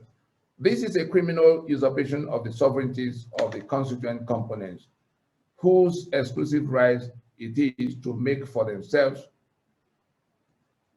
the constitution by which they will federate and be governed as an incident of their sovereignty, even by the admission of the 1999 Constitution as Section 14.2a, and I quote, "Sovereignty belongs to the people of Nigeria, from whom government through this constitution derive all its powers and authority. This is the fountain from which all other constitutional grievances flow, and there is no other remedy to this particular grievance than an autochthonous process by which the constituent components will submit their peoples and their lands into a union, and also stipulate the terms of that union to be ratified by referendums and plebiscites." We refer to Decree number 24 as incorporated into the 1999 Constitution and the preambular text of the 1999 Constitution. It's still there for everybody to see. The claim that we made the Constitution, that's the biggest complaint of the nationalities against that Constitution. 2, the second grievance. A federation is a union of constitutions, and Nigeria became a federation of 3 largely autonomous regions at independence in 1960, when those regions, each armed with its own constitution, agreed to federate into one political union after a series of negotiations at Lancaster House in London between 1957 and 1959. The Midwestern region became the 4th region of Nigeria in 1963 from a constitutional process. The 36 states and 774 local government structure unilaterally imposed by the 1999 Constitution fundamentally distorts the pre-1966 4-region federation, especially the power relations between the federating units and the federal government, which is supposed to be a creation of the federating units, rendering the Nigerian Union a unitary state away from the federal basis upon which the autonomous regions of the diverse peoples of Nigeria agreed to become one political union at independence. These imposed structures also create artificial permanent political majorities and permanent political minorities, irrespective of ground realities in terms of population and other key indices, with grave implications for representation in the places of decision-making as well as resource allocation, amongst other debilitations. There is no other viable remedy for this particular grievance than reverting to the national negotiated basis of federating in terms of formations, and preferences ratified by referendums and plebiscites refer to the first schedule of part 1 of the 1999 Constitution. The summary of this particular grievance is that the formations in which the peoples agreed to relate have been fractured from 4 regions of 1966 to 36 states, in which the question of representation, resource allocation, and all kinds of things people expect in a federation have been compromised permanently against some in favor of others. The third ground of grievance, we've taken 2. The third ground of grievance is that the 68th item as federal exclusive legislative list is the mechanism by which the illicit federal government of Nigeria hijacked, confiscated, and sequestered the key economic assets, as well as the most important governmental powers and authority of the federative units. Federally confiscated assets include oil and gas assets, the vast maritime assets of the coastal territories, solid mineral, including iron ore, aluminum, coal, limestone, and a wide range of precious metals and stones. The federally confiscated powers include the power to generate and transmit electricity, the power to operate a police service, and other services that might require the use of arms, the power to build, own, or operate seaports, airports, railways, highways, etc. 68 items. Also confiscated are the powers of over banking, insurance, copyrights, patents, trademarks, pensions, prisons, posts, company incorporation, marriages, elections into federal and state offices. The list continues. Some of the worst consequences of this federal hijack and confiscation of powers and assets was the seizure of the federal government, by the federal government, of educational institutions, particularly the great universities developed by the then regions, which the federal government thoroughly degraded over the years. The same was the case with the manufacturing concerns established by the regions. The implication of this federal exclusive legislative list is that only the federal government shall have power and control over all the items listed, while the federating units are forbidden from anything coming under that list. To make things worse, even the few undertakings permitted the already emasculated states under the so-called concurrent list, 13 number, are expressly subjugated to the overriding powers of the federal government, such that any conflicts between the federal government and the state government in respect of any matter on the concurrent list, the interests of the federal government will prevail. More than any other single cause, the disastrous consequences of this over-centralization of control over a large range of subject matters has been at the heart of Nigeria's arrested development and the total system dysfunction, especially when viewed against the backdrop of the rapid socio-economic development in the pre-1966 region of Nigeria, which owned, controlled, and worked their respective economic assets to the benefit of their own people, exercised most of the powers now sequestered from them by the so-called federal government. The other over-centralization comes with hideous inefficiencies that have been the root cause of the culture of corruption and waste in Nigeria, as humongous assets and funds are held in the hands of the federal establishment that have no real contact with the development needs of the various parts of Nigeria. Thus, we are saddled with a situation in which people who have nothing to do with the pressing needs of the true owners of the assets, and who are now not in any way accountable to those true owners or anybody at all, carry on most wastefully as armed robbers will do with their loot. Whether such public funds are proceeds from the sale of oil and gas, or from customs duties, operations of ports, company taxes, or VAT, those who receive the funds as allocations simply treat the funds as their own share of the loot called Nigeria. In all, the entire system is designed to be resistant to development. The various agitations in Nigeria, from the Niger Delta Resource Control agitation to the Yoruba OPC and Amotekun that seek control over Yoruba internal security, to the Biafra agitation by those in eastern Nigeria who are so completely frustrated by the inequitable and unworkable Nigerian Unitary Union that seek outright exit from the Union, are caused by the 68th item federal exclusive legislative list. That Nigeria is without electricity or any meaningful infrastructure is on account of this federal exclusive legislative list. That Nigeria has become the poverty capital of the world is due mainly to the exclusive list. The broken down security situation in Nigeria is also largely due to this same exclusive list. The remedy to this particular constitutional grievance is to dismantle the exclusive list completely, restore the sovereign powers of the constituent components, which may in turn cede to the center only such powers as they freely wish, in unfettered self-determination as dictated by the concept of federalism. We may refer to the second schedule, part 1 of the 1999 Constitution that lists all of those items on the exclusive list. Nigeria is where it is today largely on account of that. Number 4, that's the fourth ground of grievance.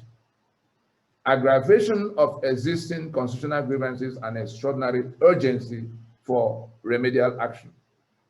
As quite apart from the provisions of the Constitution itself, there are aggravating circumstances that have arisen to impose an urgency on the peoples of Nigeria concerning this subject matter. And so, amidst trenchant demands by the peoples of the South and Middle Belt for the fundamental reconfiguration of Nigeria's unitary constitutional order to address the dysfunctional system under which security and infrastructure had completely broken down in Nigeria, the ferocious ethnic cleansing onslaught by the Fulani militia, masquerading as herdsmen, commenced throughout southern Nigeria and Middle Belt upon the emergence of Major General Muhammad Buhari in 2015 as the president of Nigeria, compounding the Boko Haram insurgency and terror campaign that was already ravaging the northeast of Nigeria, especially the Christian communities. Concerning the rapidly worsening situation and the Middle Belt, in the South and the Middle Belt, as well as the glaring complicity of the federal government of Nigeria in circumstances that progressively validate the charge of outright collusion with the murderous Fulani militia, masquerading as herdsmen, it is pertinent to point out the following. A, that as president and commander-in-chief of the armed forces of Nigeria, Muhammad Buhari, a Fulani himself, and the life grand patron of the Fulani Cattle Breeders Association, MAGBA, had asked the governor of Benue State, Samuel Otom, who had come to seek the federal government's intervention on the invasion of Benue State by Fulani herdsmen, to go home to his people and learn how to live in peace with the moderate Fulani herdsmen, who Buhari described as the Fulani of Benue. B, Nigeria's defense minister under President Buhari had declared that the developments blocking what he described as ancient cow grazing routes must be removed, or the cows and the herdsmen will bulldoze their way through the developments. C, the Inspector General of Police under President Muhammad Buhari declared that the states which passed and enforced anti-open grazing laws were responsible for the violence being unleashed by the Fulani herdsmen, and that unless these laws were repealed, the situation could only get worse. That's the Inspector General of Police that should have been at the forefront of defending people from the attack of these herdsmen. D, amidst the agonizing cry of the peoples of the Middle Belt and the South regarding the invasion of their communities by murderous Fulani militia, the spokesman of the president, Buhari, Femi Adesina, advised the distressed and endangered communities that it would be better to give up their lands to the Fulani in order to save their lives. E, under the watch of President Buhari and at the outset of the post-2015 escalation of the Fulani herdsmen killings in southern Kaduna, the governor of Kaduna State, Malam Nasir Rufai, had announced that he went to 14 different countries to appease the Fulani who come from those countries to kill in southern Kaduna. These appeasement measures, according to Rufai, included the payment of 100 million naira from the public treasury of Kaduna State to the invading murderous Fulani militia. F, under the watch of President Buhari, a strange practice was introduced in which captured fighters of Boko Haram and other terror groups are freed by the federal government of Nigeria, which declares them repentant and actually absorbs them into the Nigerian military to fight side by side with people who were chasing them just the day before. G, the recent unilateral declaration by President Buhari that Africans from all parts of Africa are free to enter Nigeria without visa, and the consequent influx of Fulani into Nigeria, who are being openly aided by the federal government of Nigeria to take over vast lands from the indigenous communities, has exacerbated the undisguised ethnic cleansing by the invading Fulani, whom the governor of Bauchi State recently declared as being all Nigerians. The governor of Bauchi State went on national TV to tell the rest of us that Fulani from all over Africa are Nigerians, and therefore not only are they to enter, but they can, that they will have the first right of, enjoying whatever is available to Nigerian citizens, wherever they are in Africa. On a scale, this particular point is happening, this particular point of compromising our sovereignty is happening on a scale that totally compromises the sovereignty of Nigeria itself, and therefore that of all constituent components of Nigeria, particularly the South and the Middle Belt. The massive influx of dangerous-looking Fulani migrants into southern Nigeria during the federal government-imposed COVID-19 lockdown is a pointer to the malevolent motives of the Fulani. In the first week of August 2020, the US raised alarm about an impending invasion of Nigeria by both Al-Qaeda and ISIS from Nigeria's northwest. To further compromise our sovereignty, Chinese loans being recklessly contracted by the federal government of Nigeria contain clauses that cede Nigeria's sovereignty to China in the event of a default.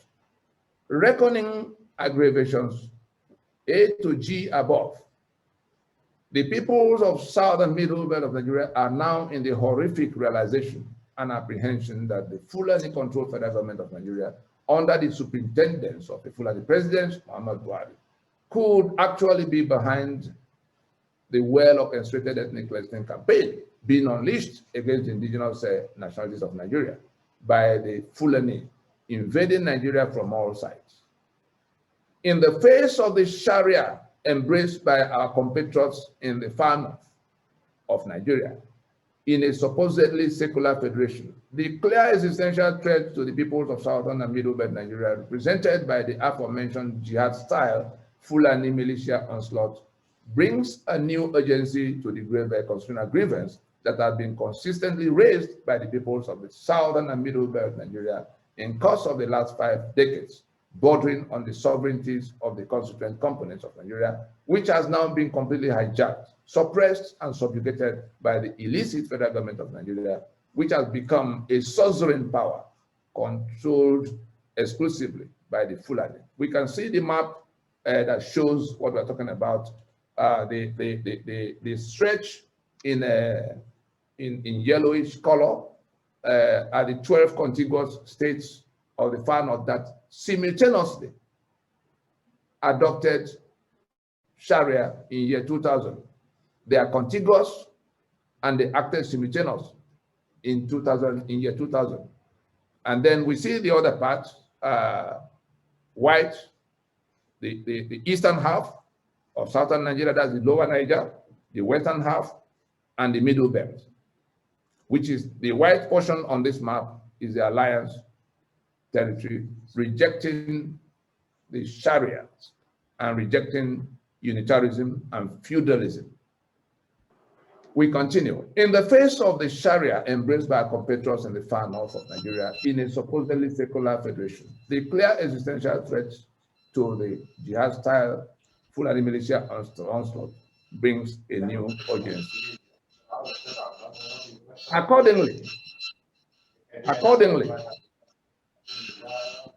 being accredited representatives of the indigenous nationalities of Nigeria's southern and middle belt territories, hereinafter called the Alliance territories, constituting over 75% of the population of Nigeria, on behalf of the peoples of the territory, and in invocation of the universal rights appertaining to our sovereignties as indigenous peoples of the Nigerian Federation, including the right to self-determination as enshrined in the United Nations Declaration on the Rights of Indigenous People 2007, as well as the United Nations Charter on Human Rights. Having exhausted every democratic, people-driven process in seeking an orderly redress for the aforementioned grave constitutional grievances emanating from the unilateral imposition of a unitary constitutional order on our supposed federal union by a section of Nigeria that has also imposed Sharia in their own part of our supposed secular union.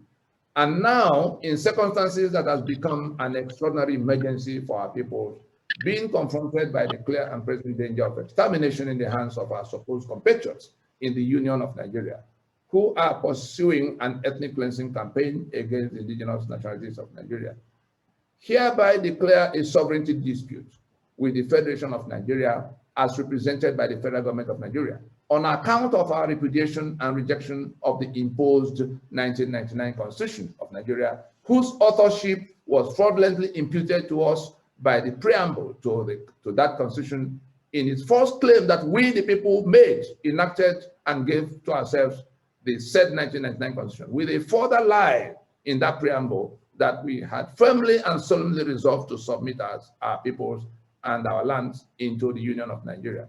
Furthermore, in invocation of our long suppressed collective sovereignties, we hereby proclaim a constitutional force majeure effective from the midnight of the 16th day of December in 2020, with a 90-day notice to the government of the Federation of Nigeria, the Security Council of the United Nations, the government of the United States of America, the European Union, as well as the international community, of the intention of the peoples of the Alliance territories to reconsider our continued allegiance to the disputed 1999 Constitution, as well as the unitary union of death, attrition, and backwardness it forced on us.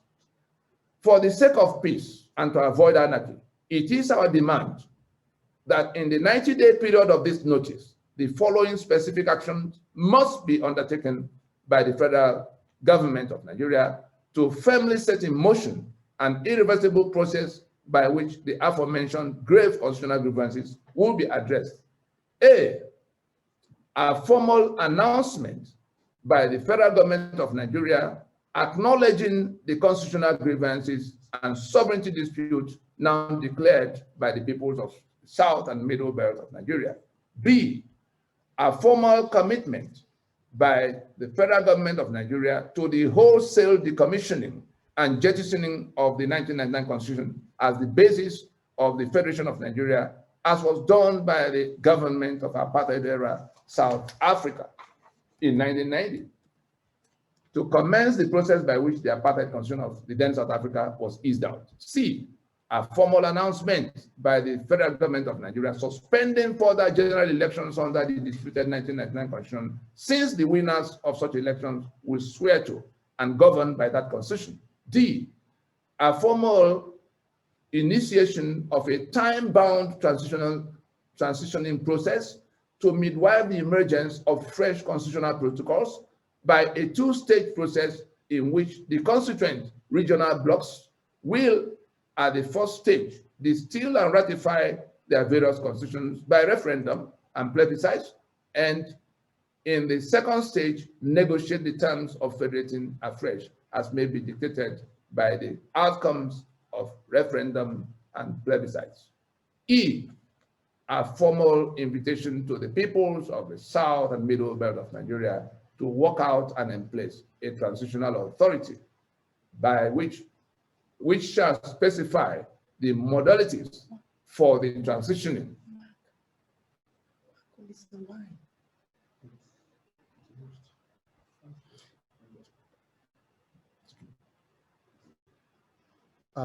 Mark Oliste, please could you unshare your screen?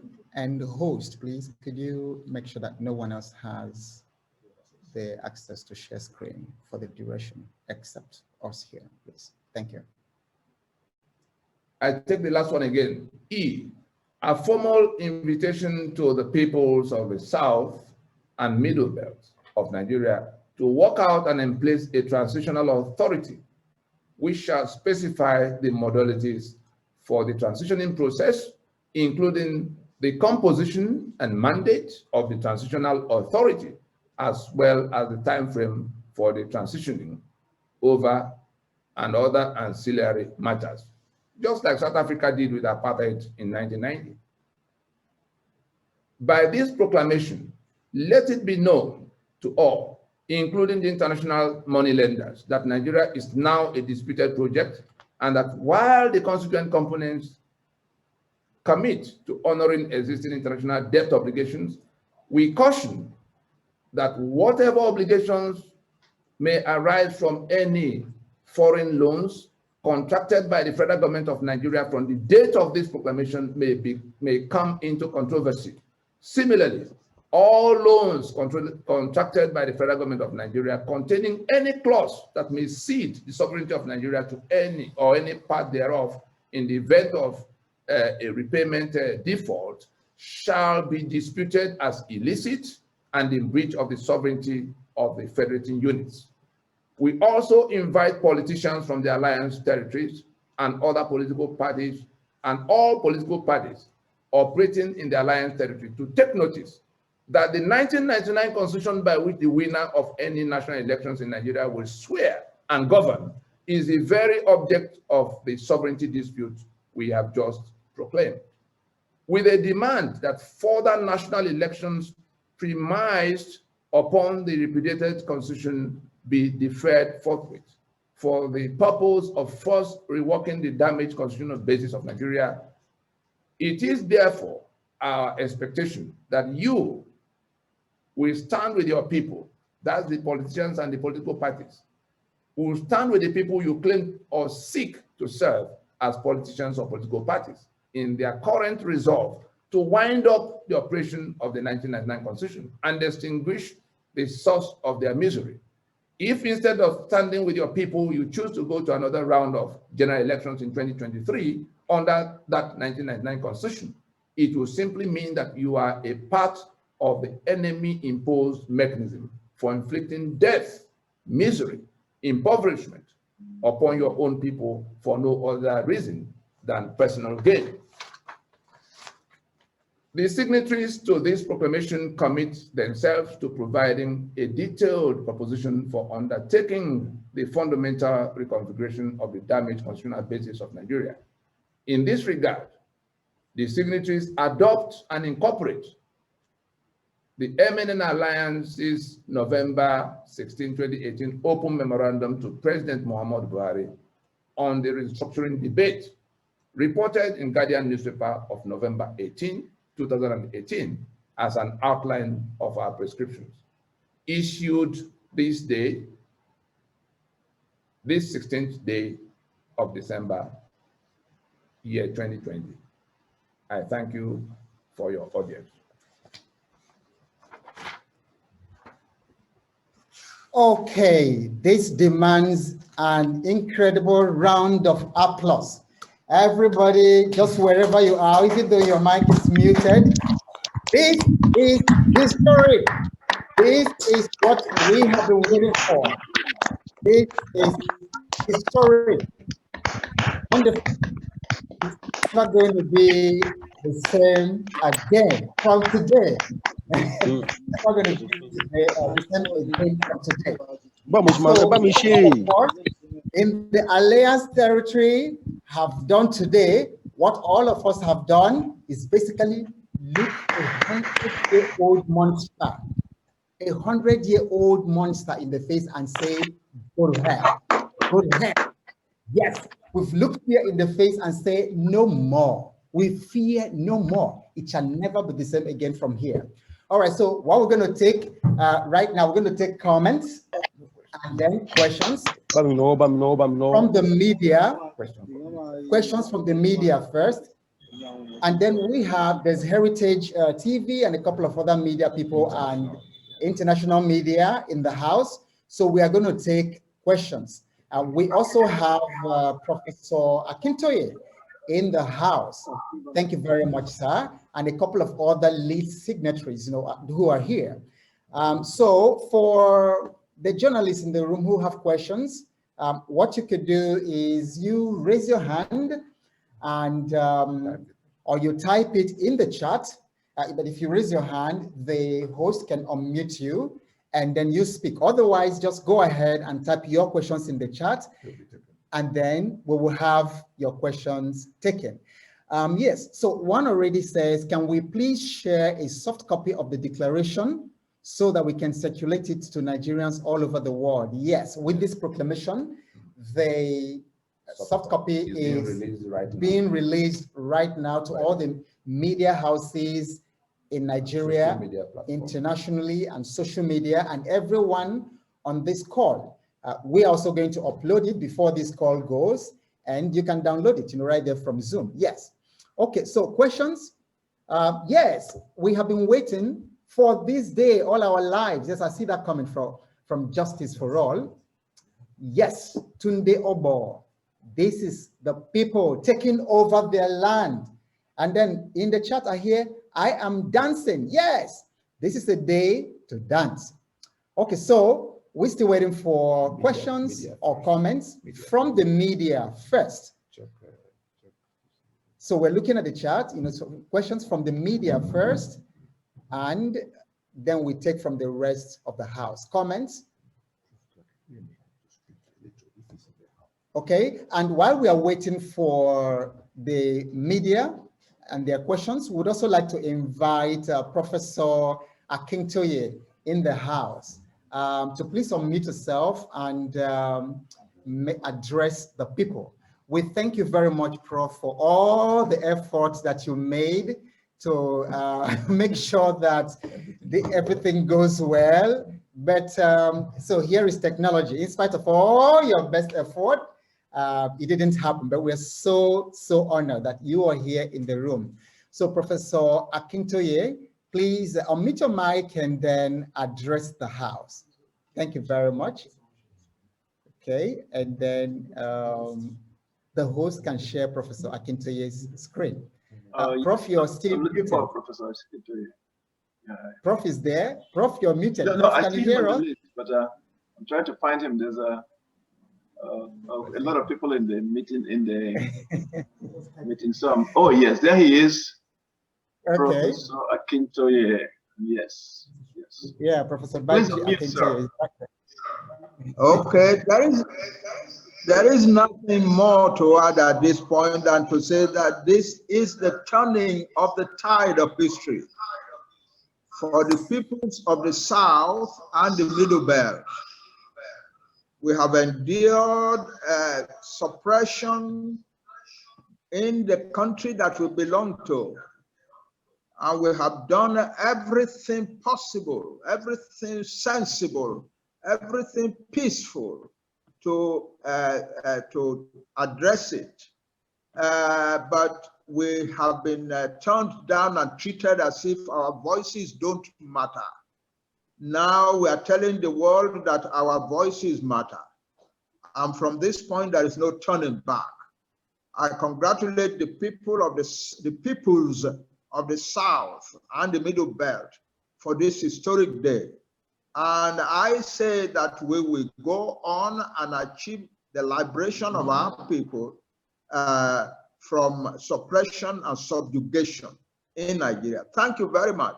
It is a great day, a welcome change in the life of our people. And we thank you all for listening to us. Here we go. This is the turning of the tide of history for the peoples of the South and the Middle Belt. Thank you, everybody. Thank you, Tony. Awesome.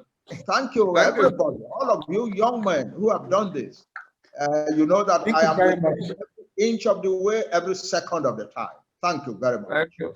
Thank you very much, Prof. Thank you. Okay, we do have other signatories, lead signatories in the House. Yes, so please, the other signatories in the House, you are welcome to please identify yourself and say a word. We're also trying to identify some of you here.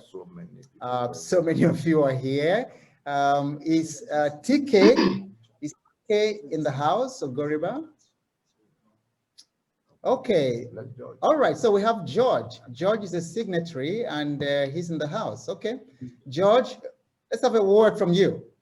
Okay. And then I would also invite, I can see that leaders from the Middle Belt.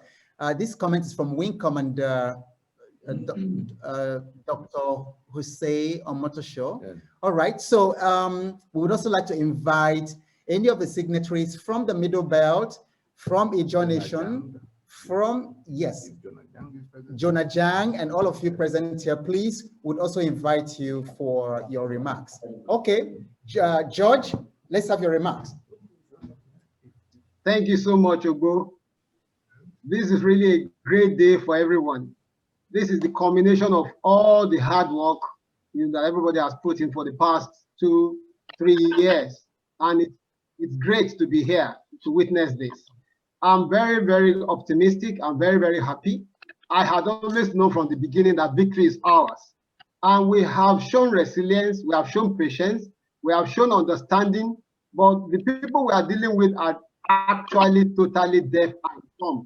So since they are deaf and dumb, this drastic action that is legal, that is totally according to the dictates of the United Nations, is extremely welcome. Now we are in the driving seat. I congratulate everyone. Thank you. Okay. Thank you very much. Thank you very much, George. Okay. Uncle Fred Agbegbe. Is Uncle Fred in the house?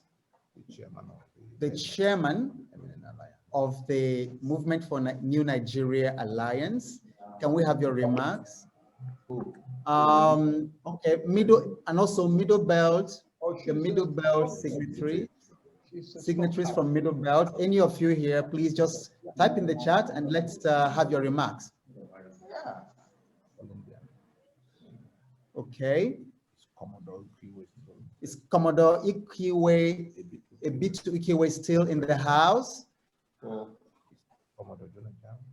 Commodore Jonah Jang. Professor Turaki, I saw you. No, please, I can't hear a word again. A little while ago. Can you still hear me? Or is it just Hajjanik that can't hear me? I'm hearing you. Okay. Okay. Hajjanik, maybe it's your internet. All right, let's see. Okay, we have actually Wing Commander Jose Omotosho joining us all the way from Australia. Okay, please just unmute yourself and just give us your remark. Yeah, give us your remark. Excellent. It's great to witness what is happening. The remark I want to give, permit me to give it, because I'm not only a retired wing commander, I've traveled all the place. I've been task force on many task forces in Benin, in Port Harcourt, in Makurdi. But the one thing is also that I'm a pastor in the Redeemed Christian Church of God. And for 20 years, God has shown me about this thing that's about to happen. And Nigeria is a train moving. Nobody can stop it. The new Nigeria is what we in the South belong to. And people have been shouting about it. I've foreseen it over 20 years ago when I was still in the service. So I'm very confident Let body have no fear at all whatsoever. We are in it together. Initially, it was like pockets. But what God showed me is that there is teamwork from the south across the Niger. No one can do it alone. And I'm asking, that's why my question about the Middle Belt. We need to really, really work in the Middle Belt zone because the Fulanis are bent on taking the Middle Belt with them. Okay. Thank you very much, Wing Commander Jose, and thank you for that comment about the Middle Belt.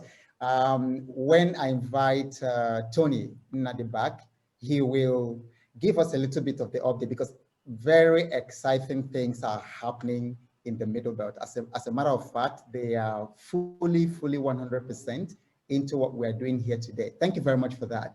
I would also like to invite Hajia Nike Abdurrahim. You're the Yeye Oge of Northern Yeye. Okay, sorry, Yeye Oge. Pardon me, don't worry. When we fix Nigeria, we'll get to. When we fix Nigeria, we fix language, we fix all these things that they have messed up our brain. Good afternoon, Okay, good please, afternoon, everyone. Yes, give us your remarks. Thank you. I really appreciate what is going on. I'm so excited to be here, and I commend the organizer of this move. May God make it easy for us. As the Yeye Oge of Northern Nigeria, I represent my people. I am the voice of the women, and we are so concerned about the recent happening in the country. Nowhere is safe. And I believe the only thing to do is to do it ourselves with our own people in our own way and get it better again. We know what is happening. There's no need. There's this Chinese saying that says, if you want to defeat others, you must first defeat yourself. And in defeating ourselves, we have to work on our fear, lack of confidence that if we come out how to say what we want, are they going to put us behind bars? If they don't put Nelson Mandela behind bars, a lot of good things won't happen in his country. So we should defeat that and then move ahead according to plan and work together as a team to achieve this feat. And I believe we are going to, do great. We are going to achieve it by the grace of God. Our parents prayed for it. We prayed for it because we know what is happening with our own children. Nothing is working in this country called Nigeria anymore. So whatever is going to take, if it has to be to segregate, then let's do it without fear. Please, count me in on this. Thank you so much.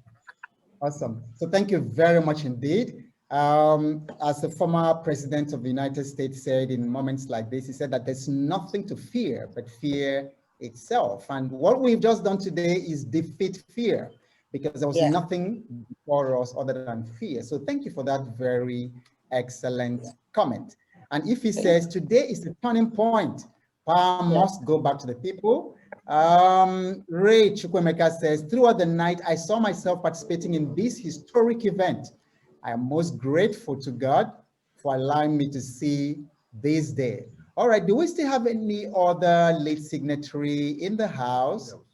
Would like you to, yes, I think I just saw Reverend Palm. Yes, Reverend James Palm, please, your remarks. Please unmute yourself. Johnny, please unmute Reverend Palm and let's have your remarks, sir. Awesome. Oh, we can hear him. We can hear him. He's speaking, but we can't hear him. Please unmute him and then let him unmute himself. Okay, Reverend Palm, can you go ahead? Okay, we're still having some audio challenge with Reverend Palm, who also happens to be one of the lead signatories from the Middle Belt. Okay, all right. Oh, you can hear, I see a thumbs up. Mike is here.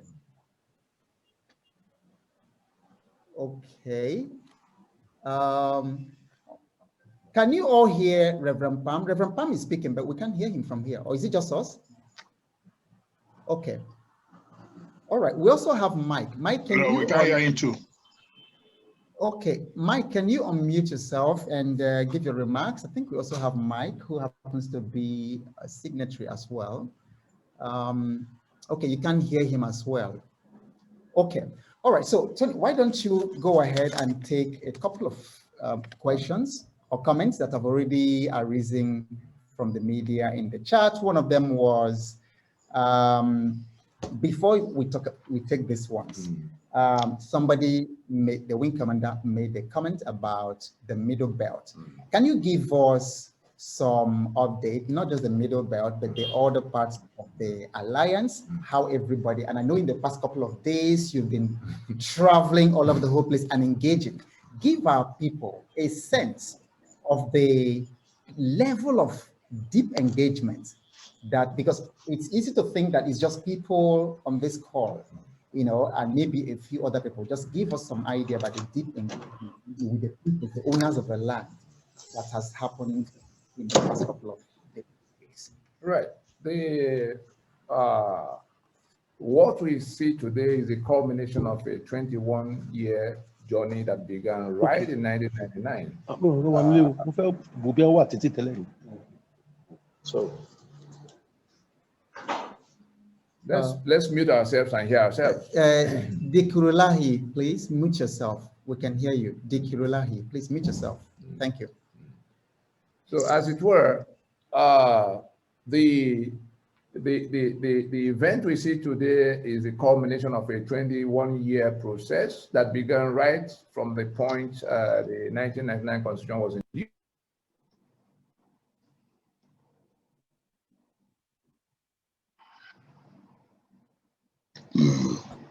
Collapse of the 1960 consensus, 1963. And it came in 5 phases that is now at the terminal phase. This is just the concluding part of the terminal phase. In the first phase, we had to get the nationalities of Nigeria to sit down and examine their situation and the options available. That was how PRONACO came. We went around the whole country. NADECO, yes, was successful in getting the soldiers out of government house, but the constitution by which we had to go to that democracy was not settled. And so the soldiers succeeded in, enforcing on us fraudulently the constitution they made in 1979 through all kinds of underhand processes from 1975. And so it was a matter of engaging the problem for what it was. And so we said all the structures created by Nigeria since 1966 by decree will not be the basis of any discussion. It's the nationalities that will have to, the Yorubas, Yoruba, the Ijawas, Ijaw, the Ogonians, Ogoni. And that was how the conference of 2005, the PRONACO that happened between 2005 and 2006 came into being. We will recall that at the time we were going around the country to, invite people into these nationalities. It took 3-4 years of intensive, engagement with the nationalities. In 2004, it came to where we announced that we were going to have a meeting of the sovereign components of Nigeria to examine the options open, because the country was going down. And so Majeure was president at the time. What did he do? He went on national broadcast to say that we were committing treason if we called a meeting of the owners of Nigeria.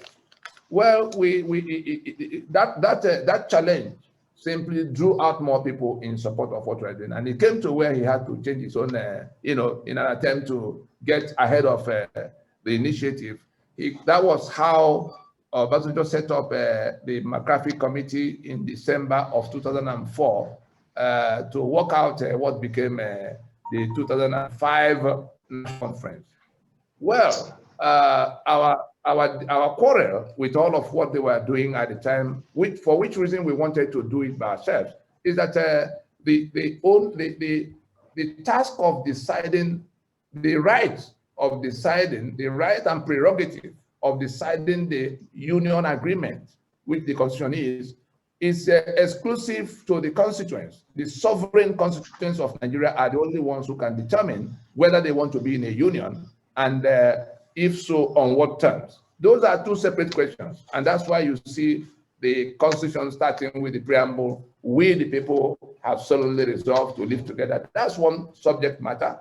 And then the other one is making and giving unto ourselves a constitution. That's another subject matter, like the memo and articles of a company. Now, yes, we discussed all the way to 1960, from the time the British were planning to leave.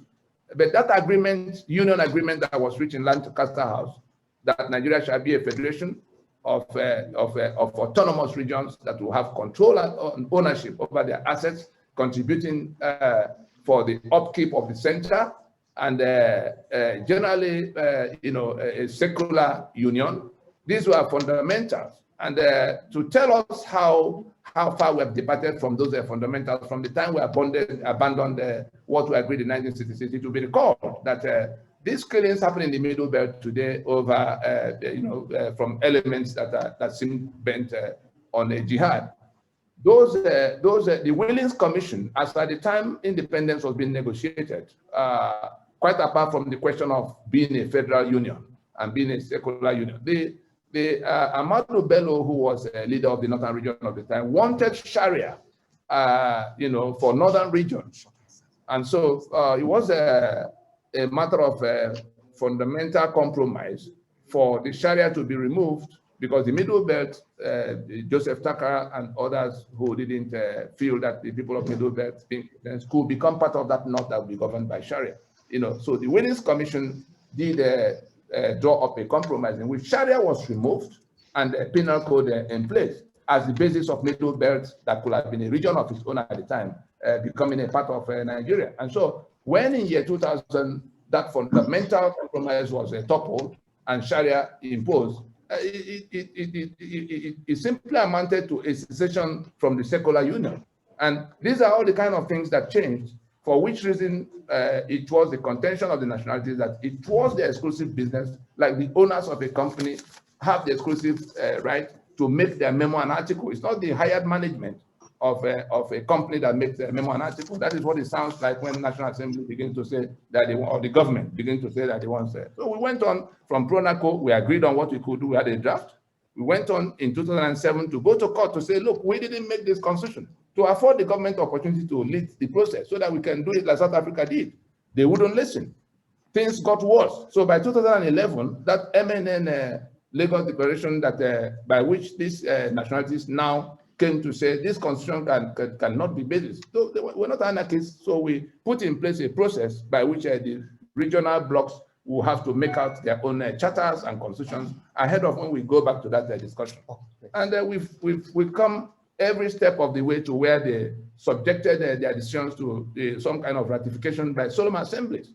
It was when they had finished all those solemn assemblies that they came back in Lagos in 2018, December 11, to declare the Freedom Park Proclamation that now is being implemented from today. They decided that they will not go to any further elections under the constitution that made them slaves in their land.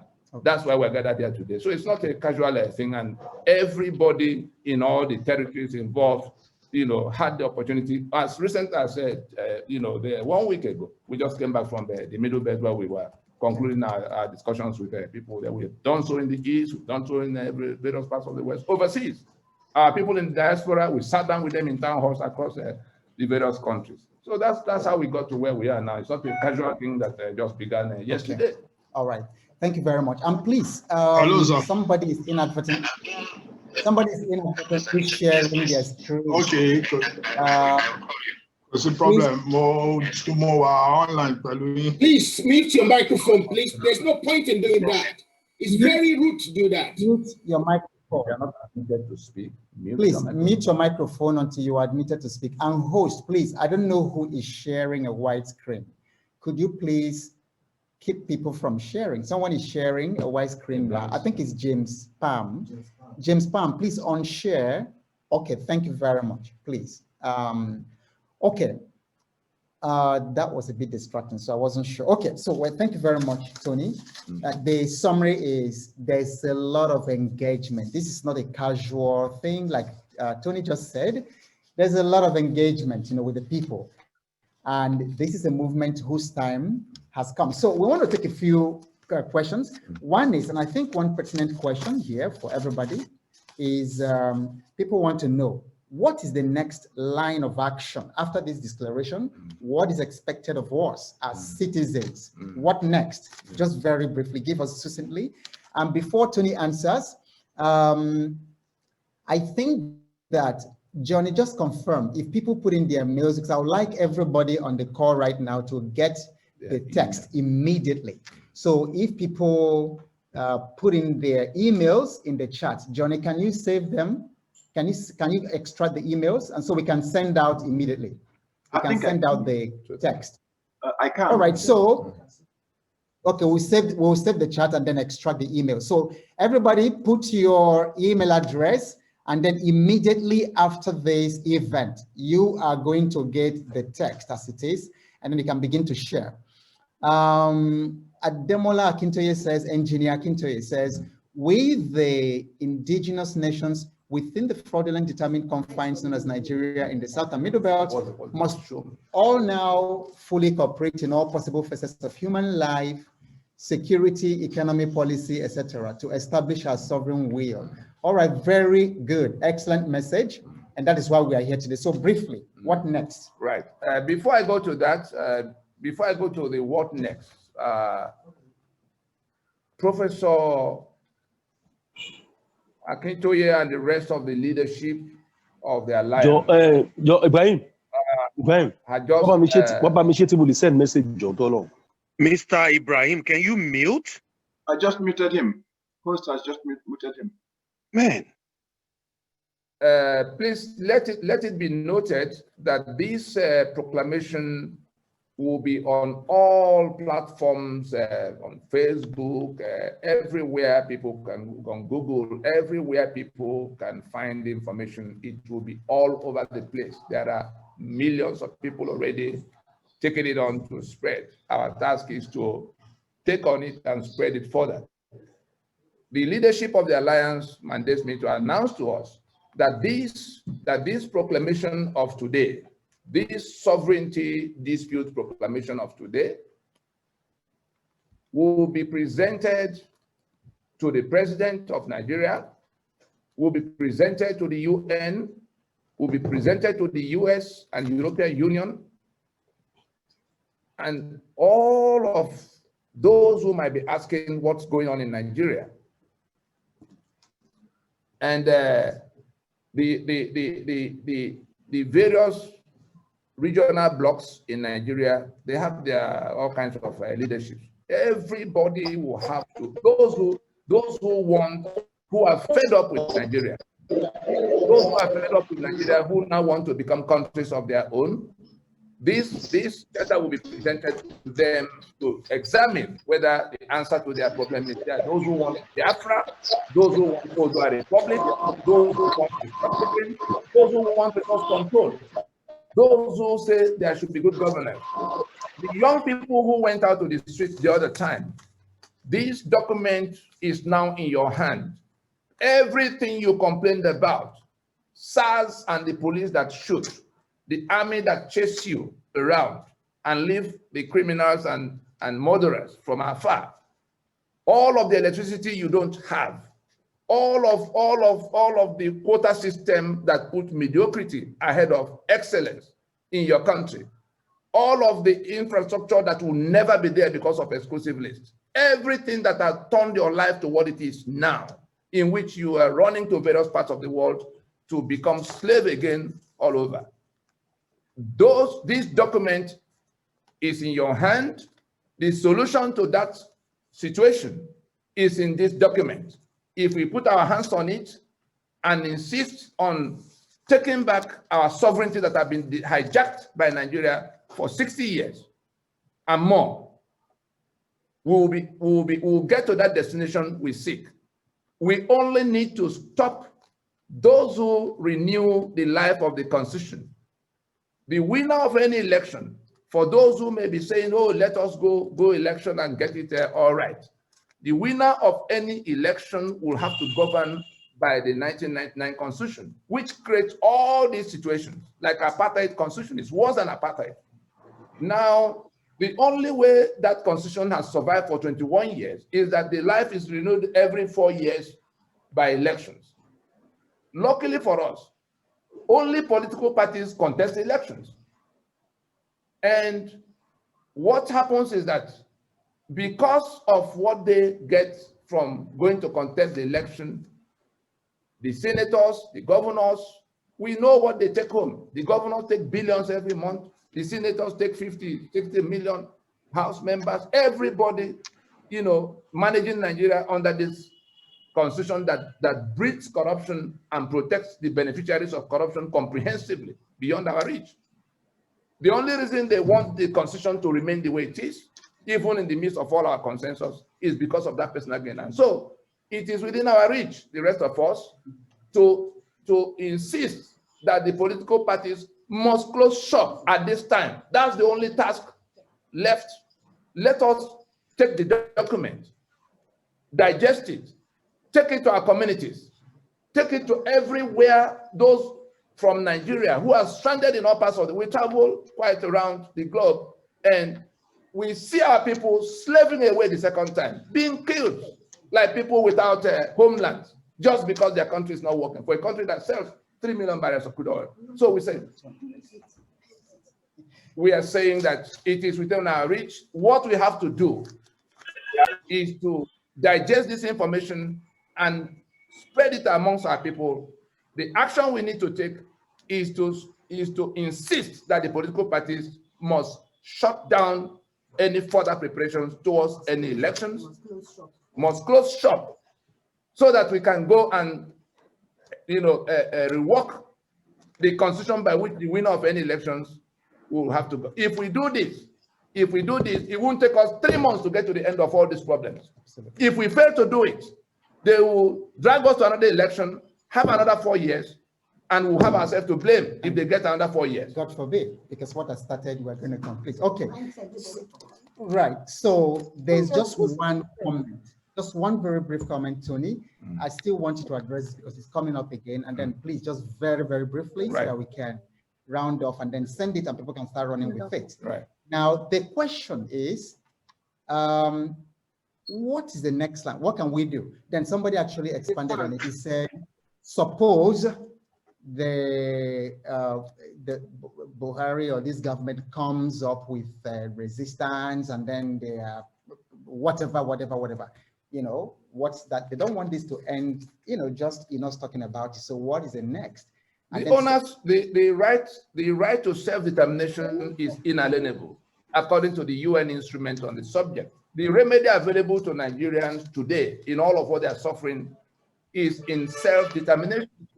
The constitution we have on the table today was imposed in the game of our self-determination. Okay. And what we need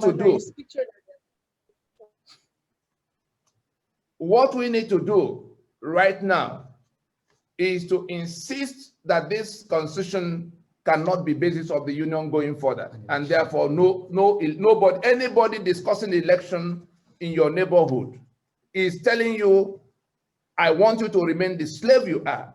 I want you to be available to be killed. I want you to operate without electricity. I want mediocrity to continue to rule over your excellence.